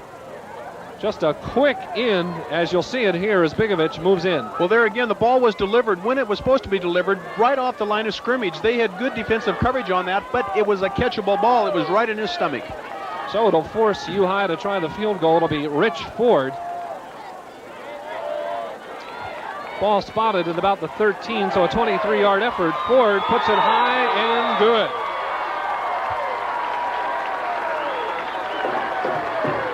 So that puts U-High out in front 24-6. And a very important 3 points, because now it is not just a 2-score lead. Central Valley is down by 3 scores. Well, even though University has got a good-sized lead and they might feel comfortable, you can't count this Central Valley team out. They've got a lot of talent, and they've a well-coached team. Anything can happen here. We've got a whole quarter plus a minute and a half left. So U-High will boot it away to CV. Their kickoffs have not been the best. Central Valley has been getting good field position on every kickoff, and the Bears will no doubt look to get the ball in good shape this time. Well, Mr. Ames is getting to know the head referee fairly well, the amount of times he's kicking off today. He's doing a good job. I think the only thing wrong with Bill is he might be just trying to hit the ball a little hard. If he just meet her right below the middle and just put her down there on about the 5-yard line, that's what he can do, and that's what he was doing in the pregame when he was warming up.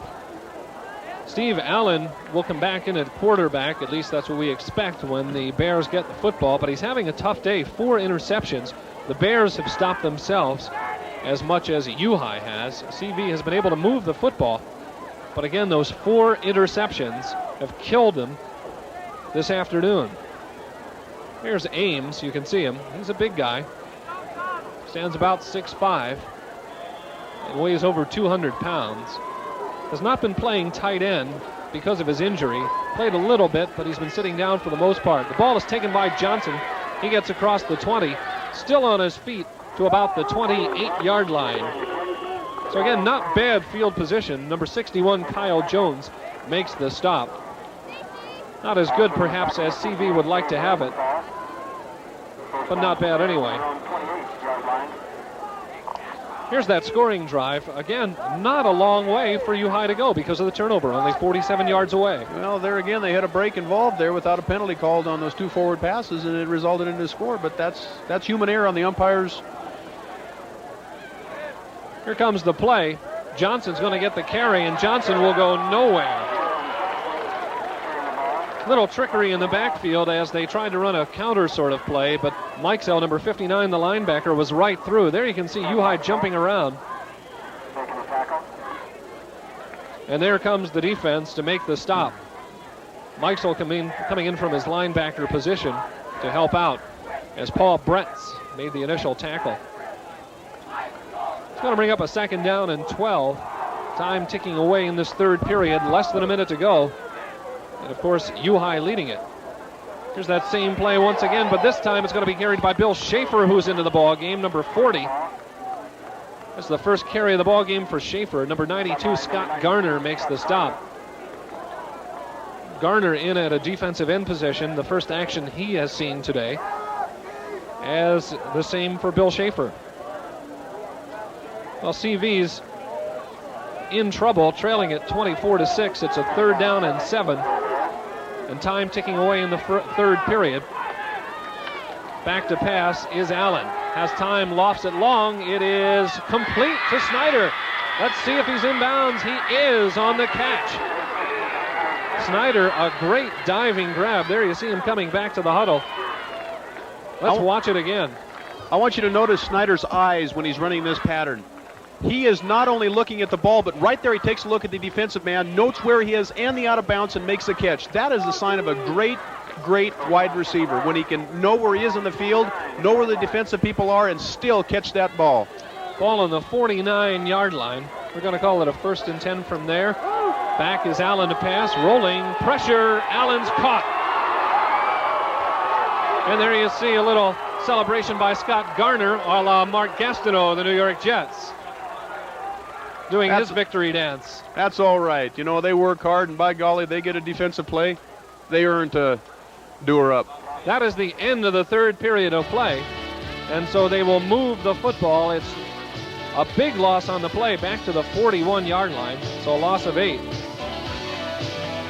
And so we'll take a timeout as well on our Rainier Bank Game of the Week. There you see the score. U High's out in front, 24-6.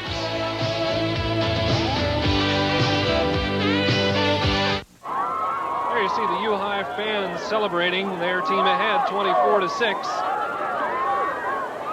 Central Valley, however, has the football. U High has sacked Allen 3 times in the ballgame for losses of 33 yards. It's a 2nd down and 16, and a reverse to Lamb. Lamb has some room, and he is met at about the 45-yard line by number 75, Paul Bretz. A couple of big hits who met each other. Lamb goes 180, Bretz is 197. And the result, Lamb was down at about the 46. There you see the total yardage in the ball game. Very close indeed. But U High holds the 24-6 lead. Well, if there's a self-destruction that's going on this afternoon, Central Valley is right in the middle of it. It's going to bring up a 3rd and 14. Slot to the right side for the Bears. Allen wants to throw again. It is complete. Complete to the right side. Guy Anderson, number 22, has what appears to be the 1st down. Darren Henry, number 26, in on the stop. But not before Anderson makes the grab for the 1st down. So CV got out of a big hole there. Well, that ball was delivered exactly at the time it was meant to be delivered. Right on the break. It was in the air before the man made the cut. It arrived right when he made the cut. The defensive man was downfield 3 yards, and it was a pass completion. That's what they've got to do if they want to get the ball in the air and be successful at it. 1st and 10 at the 37-yard line. They're still moving the chains. Seems they have a bit of a problem over on the sidelines. Next week, Central Valley is going to take on Rogers. Meantime, University High School will take on Meade. And U High is going to play here against Meade. So 2 games on their home field. An advantage for U High late in the season. And remember, next week here on Q6, we will have Newport against Riverside in an A contest. could be a deciding factor in the league race. I think that is up at Newport too, isn't it, Gary? Let's take a look at the chains here. There you see the problem with the chains. They apparently have it raveled around somewhere. Well, the game next week is at Riverside. It is at Riverside, not at Newport, so we can have a lot of people from Spokane just take that short journey out by Mount Spokane and catch a good single-A team. Situation here is 24-6 lead for University. CV has the ball. The Bears, with 11:05 showing in the ball game, on a 1st and 10, jump into a shotgun formation, and with that, the entire University high school defensive line seemed to jump off sides, and so they're going to move the ball 5 yards. So it marks the ball inside the 40-yard line to about the 32-yard line. 1st and 5 from there. So far, U-High has had 3 penalties for 25 yards. Central Valley 1 for 15. Here's the shotgun. Long count. Allen is back deep about 7 yards. Looks long down the field. It is incomplete, and luckily for U-High it was, because Robert Rickson was wide open. The defensive back had fallen down. Coming over was number 40, Mike James. Rickson had a step on everybody else, and James, the safety coming over, had slipped on the turf, and had Rickson got the ball, he was behind everybody with nobody in front of him but the goal line. So it's going to bring up a 2nd down and 5, and the running play goes to Schaefer. Schaefer breaks off tackle and has a 1st down inside the 15. Number 40, Mike James, makes the stop. And it was number 40, Mike Schaefer, carrying, as you see here. There's just a little cross action in the backfield, hits off the right side of the guard and rambles up for the 1st down. I think he got about 12 yards on that play. Good running play. Here comes the play. 1st and 10, the ball at the 15-yard line. So far, Schaefer, 2 carries, 24 yards. Back to pass. Allen again looks over the middle, complete, close to the goal line, and almost in. They say yes, it is. Touchdown, CV. Paul Lamb into the end zone for the score, number 44. Took a while, but CV got it in. Let's watch it one more time. Here's the play. Well, this is a good pass. Pulls down on the ball, fires it with some authority behind it, gets it right into the shoulders, makes a good catch, and here is a tremendous effort and smells that end zone. Good play, Mr. Lamb. Again, Lamb, number 44, 2nd in the GSL in pass receptions coming into this ball game, and also 2nd in scoring. That will not hurt his statistics. It's 24-12, and of course CV will try for the 2 points. A lot of jumping around. Allen looks to roll over the middle, complete for 2. The conversion to Marlon Johnson, number 13. There you see him coming off the field, and suddenly we have a ball game. 10-12 to go in the contest on our Rainier Bank Game of the Week, and there you see it. University up by 10, 24-14.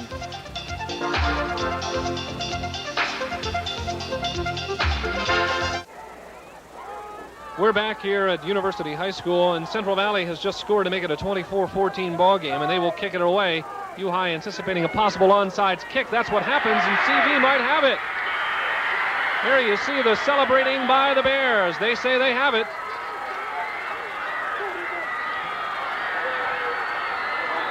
Looks like they do pick it up. So the Bears will take the ball at the 48-yard line. A successful onside kick. Looked like U-High was anticipating it. There's that scoring drive for the Bears. Took just 3:38, and they went 71 yards in the process. And the touchdown pass to Lamb, who bowled it in. Well, the ball at the 48-yard line. Back to pass is Allen. Allen throws. It is complete. And good for the 1st down and more to Ken Kiss. Brent Mikesell, number 59, in on the stop, but Kiss gets the reception. Let's watch it one more time. Well, here he gets out into the flat, one-on-one again with the defensive back, and he carries the man just at 10 yards for an additional gain. Good offensive play. So they're going to mark the ball at about the 37-yard line. It's going to be close to a first down. Here come the chains onto the football field. Allen now is 17 out of 36 in the ball game. 2 touchdowns, but again, 4 interceptions have cost CV dearly. Well, right now, Central Valley has got the opportunity to get the momentum and continue the momentum in their way. They're only down by 10 points. There's a lot can happen with 9, just at 10 minutes left in the game. Allen wants to throw again over the middle, batted away by Mike Sell. Number 59, Mike Sell, got his hand on it, and he was looking for the goal line. If he'd have been able to get both hands on that football, he was moving the other way. Here it is again. They're just trying to dump this ball over the middle. But when you go over the middle, you've got so many people there, it's a gamble. You had 4 U-High people and 3 CV people. Not a real high percentage pass. Allen has 207 yards passing on the day, and he wants to add to it here on a third down. Allen looks and completes to Marlon Johnson out of the backfield. Number 61, Kyle Jones, makes sure that Johnson goes nowhere once he makes the reception. That was a second down play. It's going to bring up a third down and about 9 yards to go. Pickup of a yard to about the 36-yard line. Kyle made a good play on that. He read it. He knew it was coming. He stayed at home. Again, he didn't get over-aggressive to try and pursue the ball. He knew what his assignment was, and he held him for a 1-yard pickup. So a big third down play. It's 3rd and 9. CV so far is 4 out of 12 on third down plays. It's a draw to Johnson. He gets outside and does not get the necessary yardage. Maybe a pickup of a half yard on the play to the 35-yard line. And again, University showing that they are well disciplined, stayed at home on that draw play. Brent Mikesell makes the stop along with Kyle Jones, number 61. Here's what's really unique about this field. When you have an east-west field, the sun, as you can see by the shadows, is coming right down the middle of the field. So anything that's over the middle, like a post or a quick in, is going to be right in the eye of the sun, and it makes it hard not only on the defensive backs but on the receivers too. So there is why you've got most fields laid out north to south, so it doesn't play a big part of the game into both the offensive and defensive players. Central Valley has called the timeout, and Jerry Connors is in the huddle with his squad. There you see him talking things over.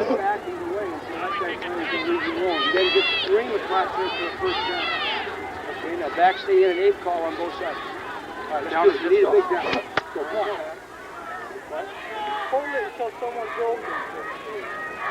Well, it sounded like he was setting up something with his running backs, perhaps a swing pass of some sort. We'll have to wait to see what happens. Again, they're better off to get something going quick, whether it's a run or a pass, to get it quickly to the man and let him get out there, get one-on-one with those cornerbacks and defensive backs and get some yardage. It's a 4th and 9. The slot to the right side with the back split. Allen wants to throw. He's being hurried. Throws long down the field. Rickson is there. It is incomplete. Number 81, Rickson, went high for it. But number 40, Mike James, was there.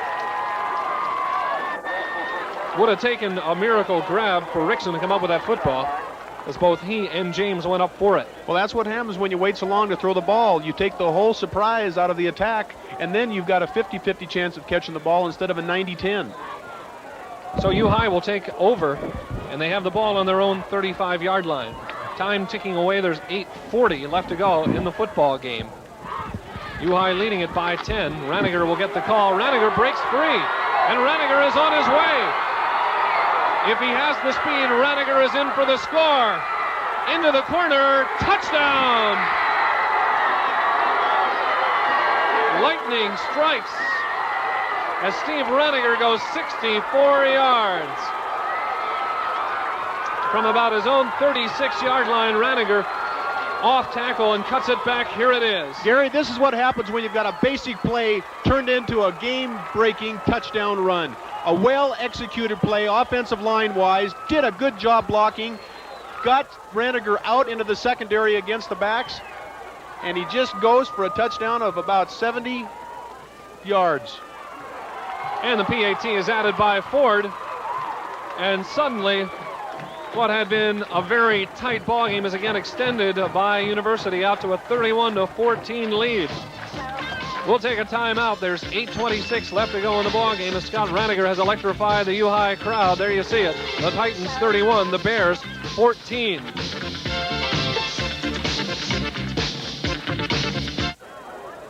We're back live on the Rainier Bank Game of the Week, and Steve Raniger has just sent a shockwave through the Central Valley fans and electrified his own University High School fans with a 64-yard touchdown run. That coming after Central Valley was knocking on the door at the 36-yard line of U High. They turned it over on downs. Raniger one play, 64 yards for the score. Ames boots it away. This time it's a good kick, and Lamb will field it right at about the 5. Lamb has one man wrapped around his ankles, and he will go nowhere because of it. Number 61, Kyle Jones, and 66, Keith Reed make the stop as Lamb is dropped at about the 20-yard line. You know, an interesting point on Steve Raniger, too, is he maintains a 3.5 grade point average, and I think it's even a little higher than that. So it looks like there's a good chance he's going to be recruited to go to college, and football is not the only thing that he's going to be inclined to do. It looks like the academics are going to be right up there with him also. So it'll be a 1st and 10. The ball spotted at the 20-yard line. The Bears with their backs to the wall now. Pass is complete to Rickson out on the far side, and Rickson has what appears to be a 1st down for the Bears. Roscoe, number 43, makes the stop. Rickson, there you see him come off the field as Gaiman comes on. Here's the play. Here again, you want a quick pass, you want a quick opener. Now's the time to deliver the ball, and he's standing there waiting for it. Comes back and gets his 6 yards on the 1st down. That's what they've got to do. As he breaks it across the 30, it is good for the 1st down. So they'll spot it at about the 31-yard line. Once again, Allen wants to throw. He'll be doing this a lot. Has time, has all the running room he wants, but instead throws to, and it is complete to Anderson. Looks like he is out of bounds with it, and it's going to fall incomplete. Number 40, Mike James, covering on the play. But the ball does fall incomplete, intended for Anderson on the near sidelines. Well, that was a very catchable ball. Anytime you got a quarterback that rolls out of the pocket like that, you know it's a broken play. The assignment of the wide receivers at that time is to come back and keep moving so the quarterback has a target that is getting in the open and not just standing there and being covered by a defensive back. Trying to bring up a 2nd down and call it 10 from the 30-yard line, and the screen falls incomplete to Johnson. Play looked like it was developing well. Johnson just dropped the ball. Might have been delivered a little more softly as Allen threw it like a bullet to Johnson on that screen play, setting up to the right side. This clock will stop, however, with 7:23 left to go in the ball game, and U High leading it by a 31-14 count.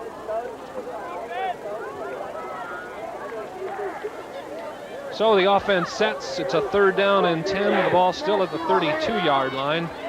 Everybody's out in the pattern, and the ball is thrown well over the intended receiver, and there are penalty flags down on the play as well. Gaiman was the nearest man closest for the Bears. May have had somebody in motion, and apparently that is the call now.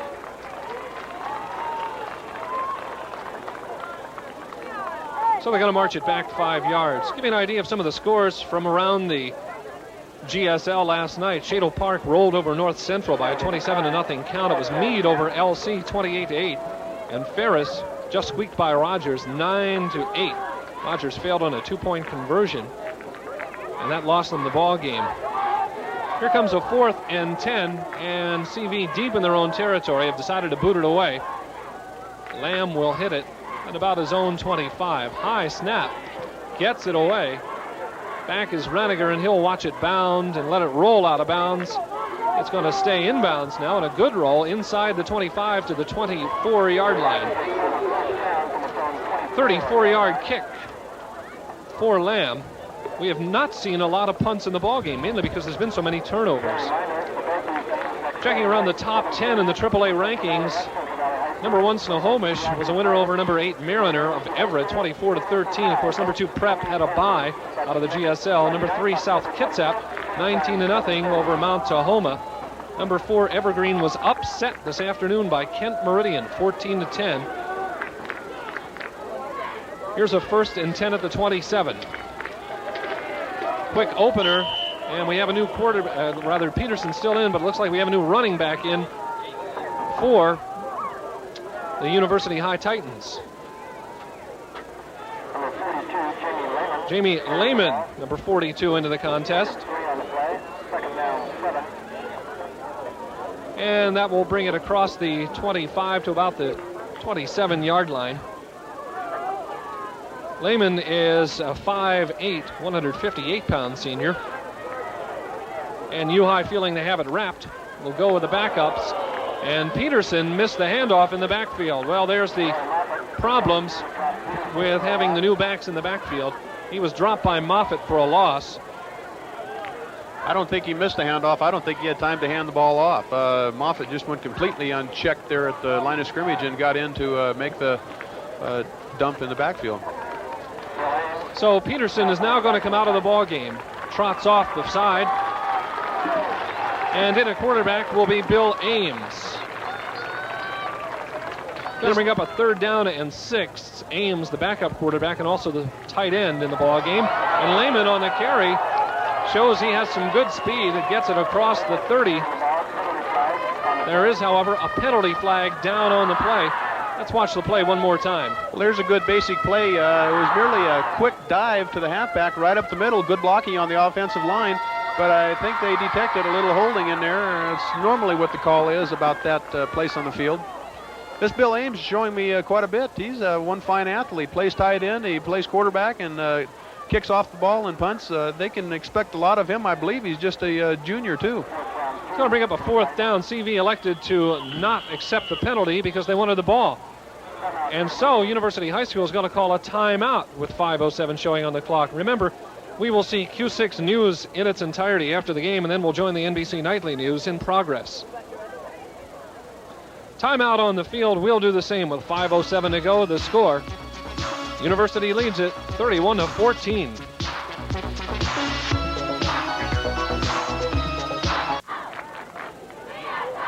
We're here at University High School Field live. The Titans leading by a 31-14 count with about 5 minutes to go. A reminder again, we will see Q6 News in its entirety after the game, and then we'll join the NBC Nightly News in progress. It's going to be a 4th down play with about 2 yards to go. Ames, plenty of time to get it away, and he hits a beauty. Lamb has a little confusion there, and it's going to be taken not by Lamb. Instead, it'll be picked up by number 86. And that is Rick Nacarado. Looked like a little bit of confusion there as Lamb and Nacarado couldn't decide who was going to get the football. And it ends up Nacarado comes down with it. Well, that's one result of a nice, high, long punt. You know, it gives them a chance to get down there for coverage, but it also gives defensive players a chance to figure out who's going to catch the ball. So the Bears with the football are going to go back to the ground. Marlon Johnson on his feet across the 35 to about the 36-yard line before he is stopped by Steve Reniger. Let's watch the play again. Here you just got a basic sweep to the right side of the line. Again, the Central Valley line is generating a lot of offense for the team. They're not doing a bad job. They just have had some bad breaks, and all the bad breaks they've had have resulted in scores for the University of High School Titans. Well, it's a 2nd and 1 on the 34, and here comes the pitch to Johnson. He has good blocking, and he is wrestled down from behind. Great open field tackle by Brent Mikesell. Johnson had a lot of room in front of him, but Mikesell showed good speed in coming up from behind to make that tackle. It is, however, a 1st down, and the Bears have been racking up yardage in a football game. However, they have not been able to get the points on the board that the Titans have managed because of the turnovers. 3:50 to go in the ball game. Time ticking away as the Bears opt to keep the ball on the ground. Now it will be a pass by Allen, but he is rushed and sacked. Number 68, Jim Perrier, 6 foot, 188-pound senior, put the pressure on. And Allen has seen a lot of this. Well, here again, he pumps now. He's telling everybody, we're going to get a long pass here. But he doesn't have time for the long pass. Central Valley has been really successful this afternoon on all of their short pass plays. But on their long pass plays, it's been a complete toss-up. They could have it intercepted just 50-50. They're having some trouble both running their patterns in the secondary and getting the protection they need on the line of scrimmage. Loss of 12, 4 sacks in the ball game for 45 yards and losses. This play is incomplete, intended for Guy Anderson, number 22. And Anderson had the opportunity. He was open. Raniger defending, but Anderson had the ball. Just couldn't hang on to it. That'll stop the clock with 3:06 remaining. Again, getting back to the top 10 in scores. Number 9, Kennewick, out of the Big 9. 37-12 winners over Eisenhower. And number 10, Kamayakin, 31-7 over Davis. Kamayakin's now 5-0. Kennewick moves to 4-1. And Allen will hand off. It's going to be taken by Hollenbeck, it appears. And he will break it across the 35. Let's watch the play one more time. Here again, they're going back to some basics. This is just a little reverse to the tight end, and they break it for a nice gainer.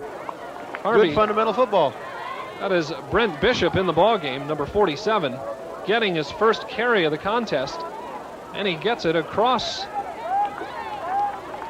the 45, but it will nonetheless bring up a 4th down and 7 yards to go. Looks like the Bears are going to punt it away. Lamb will stand at about his own 30-yard line. Should hit it at about the 35. Long count, and that may be a delay of game.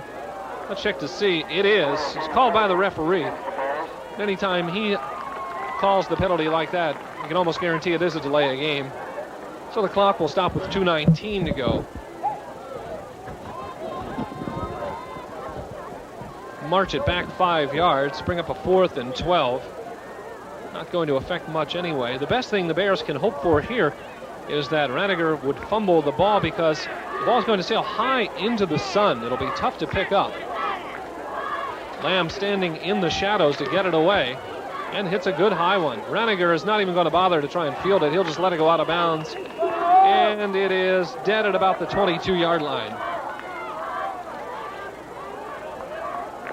37-yard punt. No return, of course, since it went out of bounds. And Raniger played it smart, decided not to try and field it, just let it go out of bounds and not worry much about where the football went. U-High owns the commanding 31-14 lead. With today's win, U-High has won 9 of the last 10 ball games against Central Valley. Here comes the eye. Ames will just go straight ahead with it, and looks almost all 22 players on the football field were involved in that play. One benefit of a quick count, and another benefit, the 6'5", 205-pound quarterback. They only picked up about 5.5 yards on that first play quarterback sneak. A lot of substitutions coming into the ball game for the Titans, and having a little confusion. Dyko, number 74, comes off, as does Brian Ford, number 46. Time ticking away. Don't expect to see the ball to be put into the air. That is Lehman on the carry, and he gets it across the 30-yard line.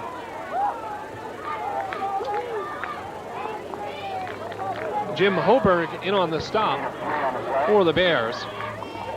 We'll bring up a 3rd down play and call it about 4 yards to go. Just beyond the 30. So U-High is going to go 3-1-1 in the league, and they expect to be favored in the rest of their ball games. Ames goes straight ahead again. A lot of pushing and shoving. Ames will come up short of the 1st down.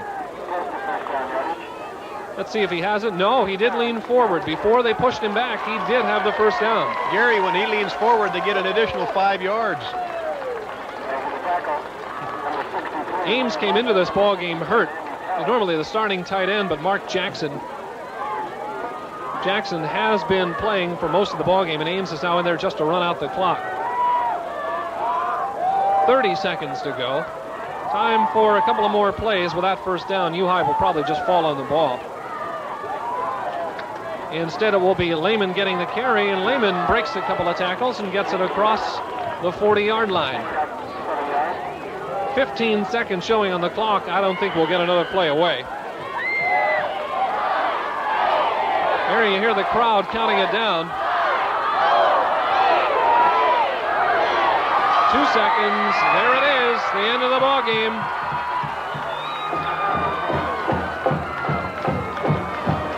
The so the Rainier Bank game of the week has come to a conclusion with University High School winning it by a 31-14 count. There you see the teams congratulating each other out in the middle of the field.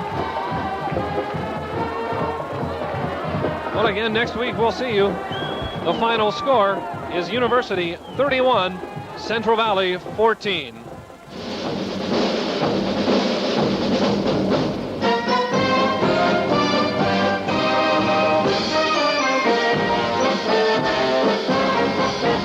This has been the Rainier Bank High School Football Game of the Week.